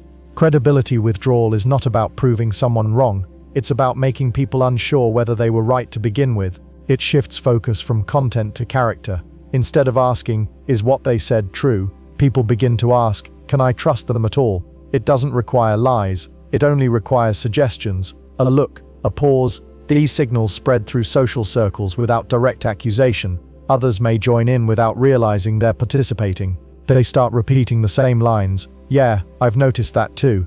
The effect multiplies, and once a reputation has been altered this way, it's hard to restore. Even if the doubts were baseless, they linger. People remember impressions more than facts. They recall that someone seemed off, even if they can't explain why. The silence that follows becomes part of the evidence. If no one defends the person, the doubt hardens. This form of manipulation thrives in systems where power depends on reputation. It allows someone to maintain their status by weakening someone else's, without the risk of open conflict. It avoids direct challenge by shifting perception. The damage is real, but hard to trace. Credibility withdrawal is most effective when no one talks about it directly. That's what makes it powerful. Not what is said, but how it is said. Not a fight, but a pause. Not a statement, but a suggestion. And once trust is gone, it rarely comes back clean. Soft rejection doesn't always look like rejection. It rarely involves direct confrontation or obvious criticism. Instead, it hides in tone, timing, and patterns. A compliment followed by a sigh, a supportive word paired with avoidance, a smile that doesn't reach the eyes. Over time, these small cues send a single message: you're not quite right, not enough to be excluded, not enough to be accepted either. This approach works best when it's subtle and repeated. It doesn't need to hurt all at once. It just needs to land again and again in the same place. Each instance might feel small, but together they build a pattern, one that tells someone they're not measuring up, even if no one ever says it out loud. It often starts with tone. You share an idea, and the response is flat. Interesting, they say, but they don't follow up. You join a conversation, and it quiets slightly, not completely, but enough to notice. When you make a joke, people smile but don't laugh. No one criticizes you. No one pushes you out. They just let you feel the quiet gap between inclusion and distance. In work settings, it might show up during meetings. Your input is acknowledged, but not explored. You're thanked but not quoted. When someone else makes a similar point later, it gets traction. Praise goes to others. When your name is mentioned, it's with faint praise. She's getting there, or he's always trying. No one tells you to stop. They just stop showing signs that you matter. In families, the loop often takes the form of comparison. A parent might say, "Your brother's always been better at that." They may follow up with, "But you're good at other things." The message is clear: you're being evaluated, and you're not the preferred result. You haven't failed, exactly. You just haven't passed either. Over time, this wears a person down. It starts with confusion. You wonder if you're imagining it. You replay conversations. You try harder, thinking that more effort will change the tone. Sometimes it does for a moment. You get a little more warmth, a little more attention, but then the coolness returns. The bar moves again. That shifting standard becomes part of the loop. The more you seek approval, the more elusive it becomes. The person giving soft rejections doesn't tell you what you need to change. They don't guide or correct. They let you drift, always unsure whether you've landed in the right place. Social groups often use this tactic to keep control without confrontation. One member is always on the outside edge, not enough to be cast out, just enough to feel it. Invitations come late. Group chats go quiet when they speak. Inside jokes continue without them. When they speak up, others nod, but rarely build on what's said. It's like shouting into a fog. In romantic dynamics, the soft rejection loop can make someone feel like they're chasing a version of closeness that almost existed. A partner might say they care, but their behavior suggests indifference. They might say, "I love that you try so hard," but rarely reciprocate the effort. Or they may respond with silence, withholding emotional signals until the other person apologizes or questions themselves. These cycles don't need anger to cause damage. In fact, they depend on the absence of open conflict. The target of the loop often feels too unsure to push back. There's no specific moment to point to, no clear insult, just a steady erosion of warmth, interest, and recognition. That absence begins to feel like rejection, but without the closure of being told so. Eventually, the person on the receiving end starts to change. They speak less. They edit themselves more. They overthink every message, every tone, every moment of eye contact. They start to ask questions like, "Did I say something wrong? Or did I come on too strong?" They look for reasons why they feel so out of place, even when no one gives them an answer. This creates a loop. The more uncertain they become, the more hesitant their behavior. The more hesitant they are, the less confident they seem, and the less confident they seem, the easier it becomes to keep offering soft rejection. The cycle reinforces itself without direct involvement. One of the reasons this tactic is so effective is because it hides behind plausibility. If you confront someone about it, they can deny everything. "I never said that. You're reading into it. Don't be so sensitive." These responses flip the issue back onto the person experiencing the loop, making them doubt their own read of the situation. This tactic often gets used by people in positions of influence, teachers, managers, mentors. Instead of giving direct feedback, they offer faint approval mixed with quiet disinterest. A student is told they're improving, but never selected. An employee is told they're valued, but excluded from decisions. A mentee is encouraged, but always kept just outside the inner circle. The person is left chasing validation, not growth. In systems of power, the soft rejection loop helps keep people compliant without ever pushing them out. It lets the system maintain control without needing to explain itself. Those who fall into the loop start working harder to earn their way in. They stay longer. They ask fewer questions. They accept vague answers, because at least it's something. The damage isn't loud. It doesn't come all at once. It builds in silence. It builds in pauses, glances, and withheld praise. It builds in the space between belonging and being tolerated. And once someone starts to internalize that rejection, they often begin to self-censor. They anticipate disappointment before it arrives. They don't apply, don't speak up, don't take risks. They don't want to face more of the same. That's how the soft rejection loop maintains control. It makes the person manage themselves. It makes them withdraw before they're asked to. It shapes their confidence until it shrinks to fit the space they've been allowed. And all the while, the person doing the rejecting never has to raise their voice. They just have to repeat the pattern, quietly, consistently, and without breaking stride. Incremental boundary testing doesn't feel like a break. It doesn't start with something big. It begins with a small exception, a tiny request, a late message, a question asked just past your comfort zone. It's easy to brush off. It doesn't feel like a violation. It feels like a favor, a misunderstanding, or even a joke. That's how it works. Not with force, not with confrontation, with almost nothing at all. The goal of this tactic is not to shatter rules but to stretch them. Slowly, quietly, bit by bit. Each time, the new limit becomes the baseline. What was once uncomfortable becomes expected. What was once firm now bends, and no single moment seems serious enough to resist. Imagine someone borrowing your time. At first it's 5 minutes, then 10. Then they start calling late at night. Just this once. Soon those late night calls are common, and if you hesitate, they say, "But you always pick up." You don't remember agreeing to that. You just remember not saying no the first time, or take a work situation. A manager asks you to stay late once. You say yes. The next week they do it again. After a month, it's no longer a request. It's part of your role. If you protest, they remind you, you've always stayed. What's changed? You feel pressure to stay consistent, even if it's not what you signed up for.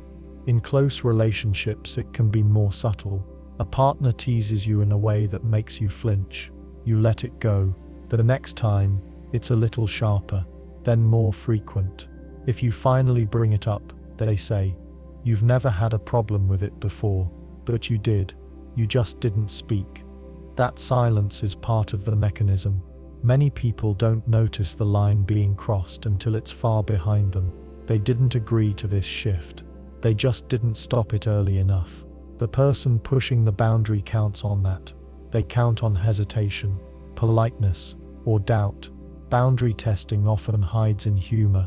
A joke framed as just playing is easier to dismiss than direct pressure. If it lands wrong, they say you're overreacting. If it lands well, they push a little more. This keeps the process frictionless. It creates enough cover to avoid pushback while still gaining ground. Another version shows up in questions disguised as care. "Why didn't you tell me where you were?" Sounds like concern, but it's also a probe. It tests whether you'll accept scrutiny. If you answer without pause, they may ask again next time, earlier and with more edge. The original boundary, privacy, has moved, but not with a fight, just with a question. This slow pacing is intentional. It avoids alerting the defense system. If someone tried to cross all your lines in one move, you'd notice, you'd push back. But if they cross a fraction, then wait. You're less likely to resist. You get used to the new position. Then it happens again. The tactic works especially well in environments where rules are vague, where expectations shift and structure is soft. In those spaces, people rely on social cues to set limits. But those cues can be shaped. A person testing boundaries might use warmth, charm, or flattery to lower resistance. If challenged, they might apologize, just enough to continue later. The apology becomes part of the strategy. Authority figures sometimes use this to normalize control. A teacher singles out a student once. The room reacts. The teacher backs off. A few weeks later, it happens again. Less reaction this time. Eventually, no one notices.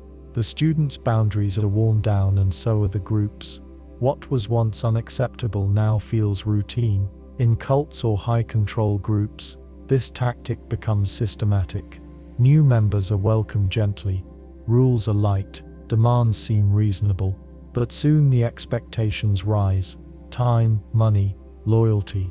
If a member hesitates, they're reminded of their early commitments. You've come this far, don't back out now. But the early steps didn't look like this. They were easier. They just led here. Parents sometimes fall into this pattern with children. It starts with small pushes, extra chores, extended curfews, minor exceptions. Over time, the child's sense of choice fades. They adapt, because each step seems only slightly different from the last. But over months or years, the gap becomes wide. What the child used to choose now feels non-negotiable. Incremental boundary testing thrives in relationships with unclear communication. It leans on implication. It uses memory against you. If you didn't say no before, you must have meant yes. If you said yes once, you should keep saying it. And if you object now, you'll be told you're inconsistent, unreliable, or unfair. This puts pressure on the target to defend themselves, not just from the new request, but from the narrative around it. They don't want to seem difficult. They don't want to appear ungrateful, so they accept one more step. It becomes hard to know where the real line is. You start to question whether you ever had one. You ask yourself if you're being unreasonable. After all, the requests were small, the pressure was soft, the change was slow, but that's the point. When someone tests your boundaries gradually, they make it feel like the new normal came from you, like you changed your mind, like you grew more flexible, but often you didn't. You were guided there, step by step. This method isn't always conscious. Some people use it without strategy. They push because it works. They learn by response. If you give, they take more. If you pause, they wait, then ask again. Others use it with precision. They know how far to go. They know when to stop just short of refusal. They know how to make you feel like it was your choice all along. Recognizing the pattern means watching not for single moments, but for direction. Are things moving away from your comfort? Are the asks increasing, even slightly? Do you find yourself saying yes more often, while feeling less sure? It also means listening to how you feel after you agree. If you feel uneasy, if you sense that something shifted but can't explain it, that may be a signal. The tactic doesn't rely on reason. It relies on fatigue, on kindness, on trust. It moves quietly, and the moment you notice it, the spell breaks. Because this only works when it goes unnoticed. Once seen, each new step becomes visible, and from there it becomes much harder to continue without your awareness or your consent. A backhanded compliment doesn't land with warmth. It sounds positive at first, but it cuts underneath. It mixes praise with insult. The tone is polite. The words seem kind, but something about it unsettles you. That feeling, confusion, doubt, or embarrassment is not accidental. It's part of the design. This tactic hides criticism in a compliment so that if you react negatively, the speaker can deny intent. It was a compliment, they'll say. You're too sensitive. That shift flips the blame onto you. Now you're not only hurt, but also self-conscious about how you responded. It makes you second-guess your instincts. And over time, it chips away at confidence. The structure is simple. Praise comes first, then comes the sting. You look great for your age. The first half opens the door, the second half closes it. I wish I could be as brave as you, wearing something like that. At face value, it sounds like admiration, but the real message is doubt about your taste, your judgment, your appearance. Some examples are more obvious. You did better than I expected, or you clean up well. In each case, there's a suggestion that you were not expected to do well, or that your usual self is less acceptable. You're praised, but the praise is tied to an insult. And because the insult is buried, it's hard to respond to directly. This technique works because it leaves the target in a double bind. If you say nothing, the speaker gets away with it. If you object, they can act surprised and accuse you of overreacting. The more you defend yourself, the more you seem insecure. That's the trap. Backhanded compliments are often used to assert dominance without open hostility. In group settings, someone might say, "I love how you don't care what anyone thinks." It sounds admiring, but the implication is that you're out of touch, that your behavior is awkward, bold, or unaware. If you try to clarify, the speaker backs off. "I meant it as a compliment." They always do. This kind of speech shows up in workplaces too. A manager might tell an employee, "You're surprisingly articulate," or "You have a good head for someone without formal training." These sound like praise on the surface, but they draw attention to a presumed shortcoming.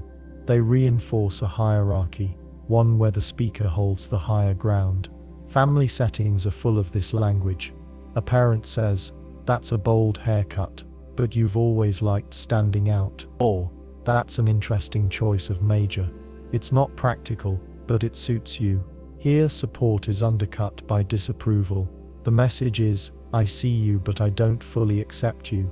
And because the tone is mild, it's hard to push back. Over time, these comments erode trust, not just in others, but in yourself. You start to question whether compliments are real. You read into every word. You hold back from sharing ideas, achievements, or changes because you fear what's coming behind the smile. The effect is quiet, but persistent. Backhanded compliments often come from people who feel competitive. They may want to bring someone down without appearing cruel. A colleague sees you succeed and says, "I'm amazed they picked you for the project. You must have something special." The tone is supportive, but the meaning is clear.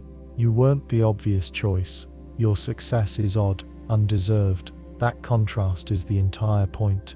In romantic relationships, this shows up in casual teasing. "You're way smarter than you look," or "I didn't think you'd be this good at it." Oh, the surface is light. The words are dressed in humor, but they create an imbalance, one where your worth is always being measured with surprise. You're never quite expected to succeed.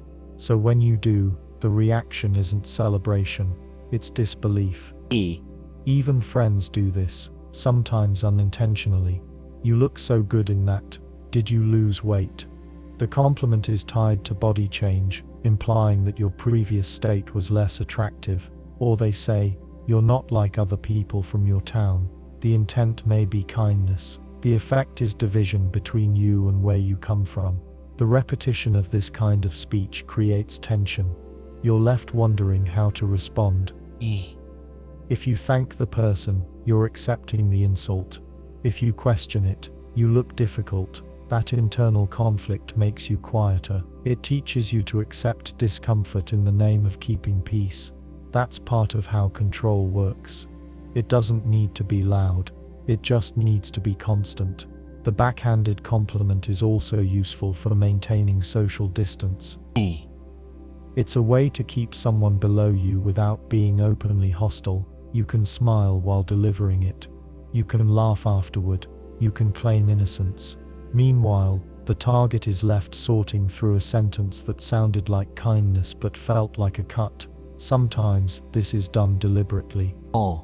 Other times, it's a habit learned from environments where backhandedness was normal.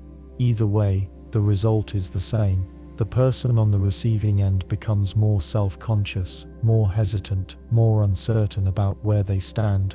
It's important to recognize when this pattern is happening, or the key sign is emotional confusion. If a comment leaves you both flattered and stung, pause. Ask yourself what was really said. Look for the second layer, the one beneath the praise. Also pay attention to consistency. If someone frequently offers compliments that leave you feeling smaller, they may not be unaware. They may be using this tactic as a way to manage your confidence, especially if your self-assurance threatens them. There's also a tone that often comes with this pattern. It's light, offhand, delivered as though it doesn't matter much. But that's part of the performance. If the person can make you feel silly for noticing the sting, then they've made it harder for you to name it next time. Backhanded compliments don't challenge your identity directly, they wear it down. They target small things: your look, your role, your style, your habits. Each comment is survivable, but taken together, they shape how you see yourself. You begin to feel a little out of place, a little behind, a little less than T. This tactic thrives in places where appearances matter more than authenticity, where people want to seem kind while still asserting control, where passive speech is safer than direct confrontation. In those spaces, the backhanded compliment becomes a tool for managing others without leaving clear fingerprints. The antidote is clarity, clear language, direct response. If a compliment leaves you uncertain, it's okay to pause. You can ask, "What do you mean by that?" Or "Is that a compliment?" You don't have to accuse, you can invite honesty. That alone disrupts the pattern, because the strength of a backhanded compliment lies in its ambiguity. It works best when it passes without question, when it slides under your radar, when it makes you smile while doubting yourself. Once you see it, you get to decide what to do with it. And that choice, quiet, firm, grounded, is what the tactic was trying to take away. Expectation shaping works best when it's quiet. It's not a demand, it's not a threat, it's a setup.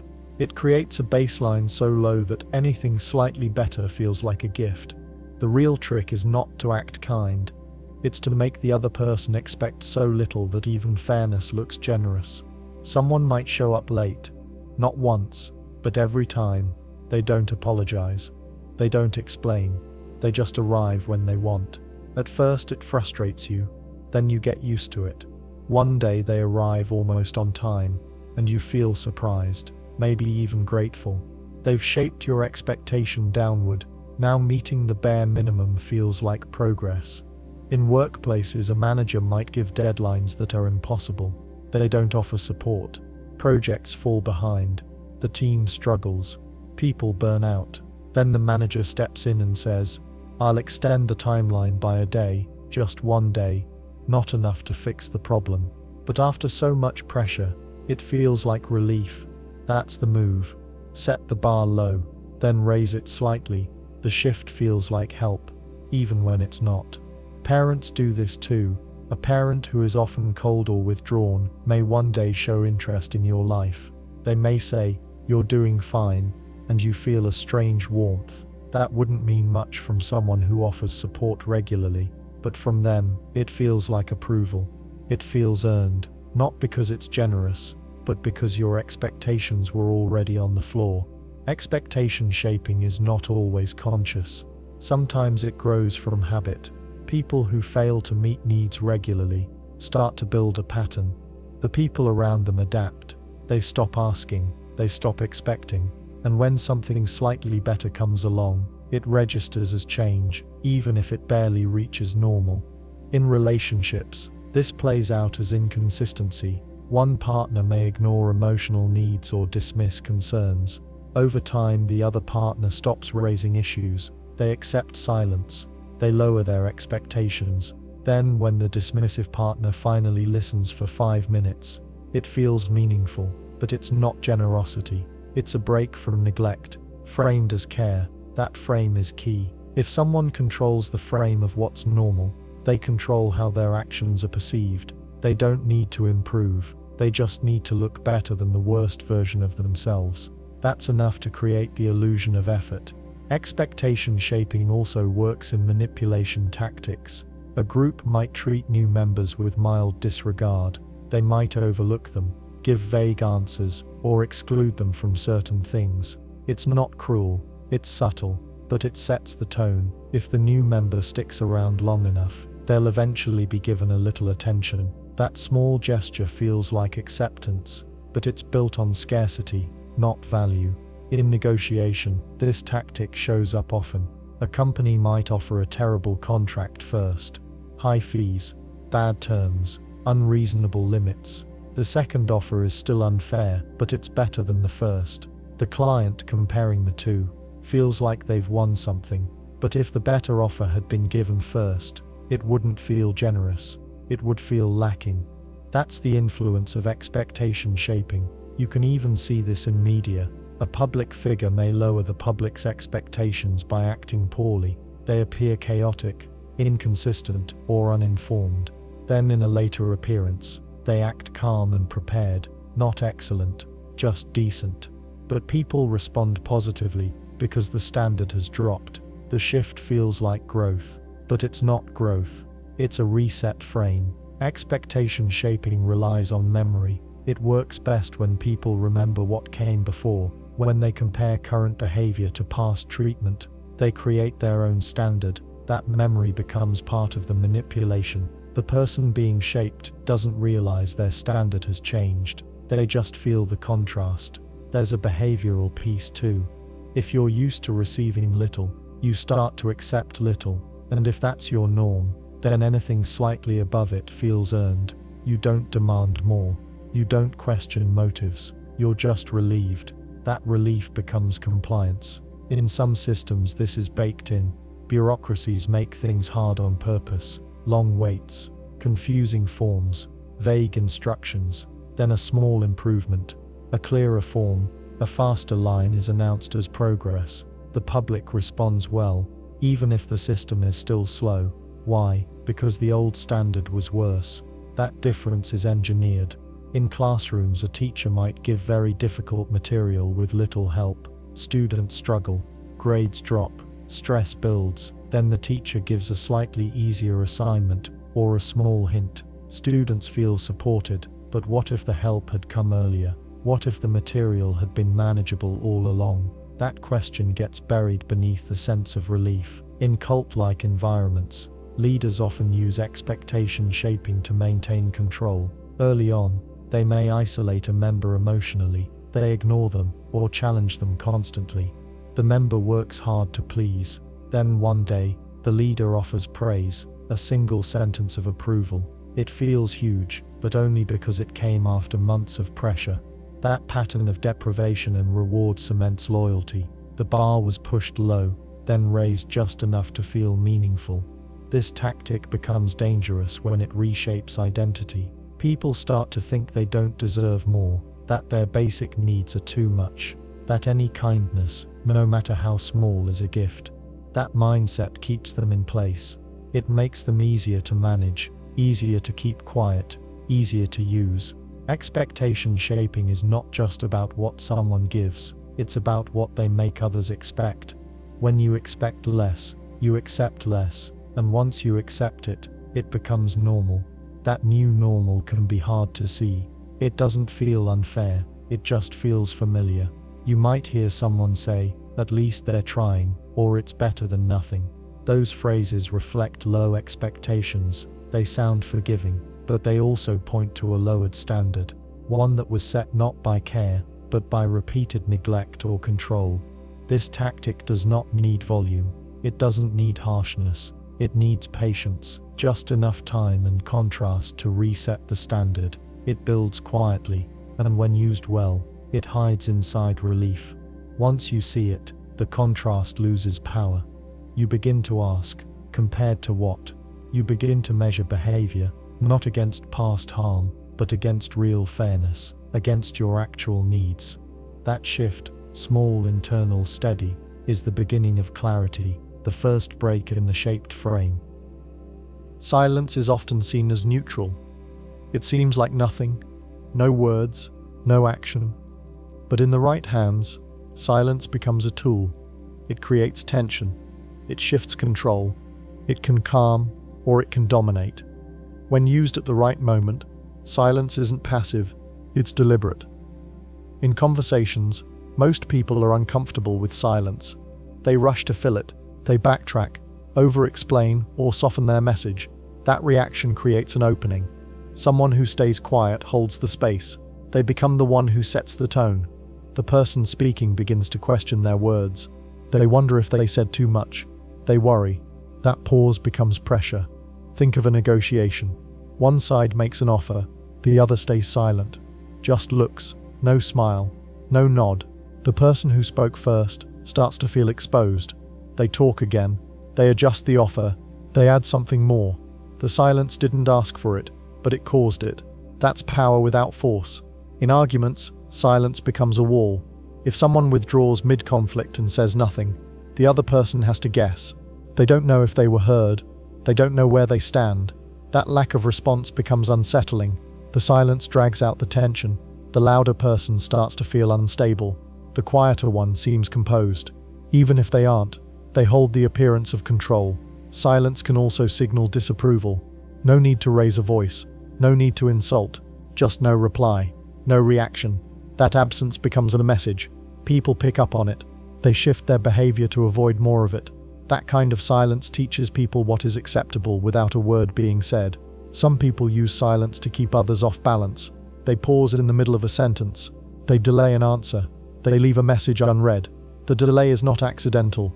It creates uncertainty. You begin to check your tone. You reread what you sent. You feel small. That discomfort was placed there on purpose. In group settings, silence can signal status. A leader might let others speak first. They don't rush in. When they do speak, everyone listens. Their silence made the room wait. That waiting created a tension.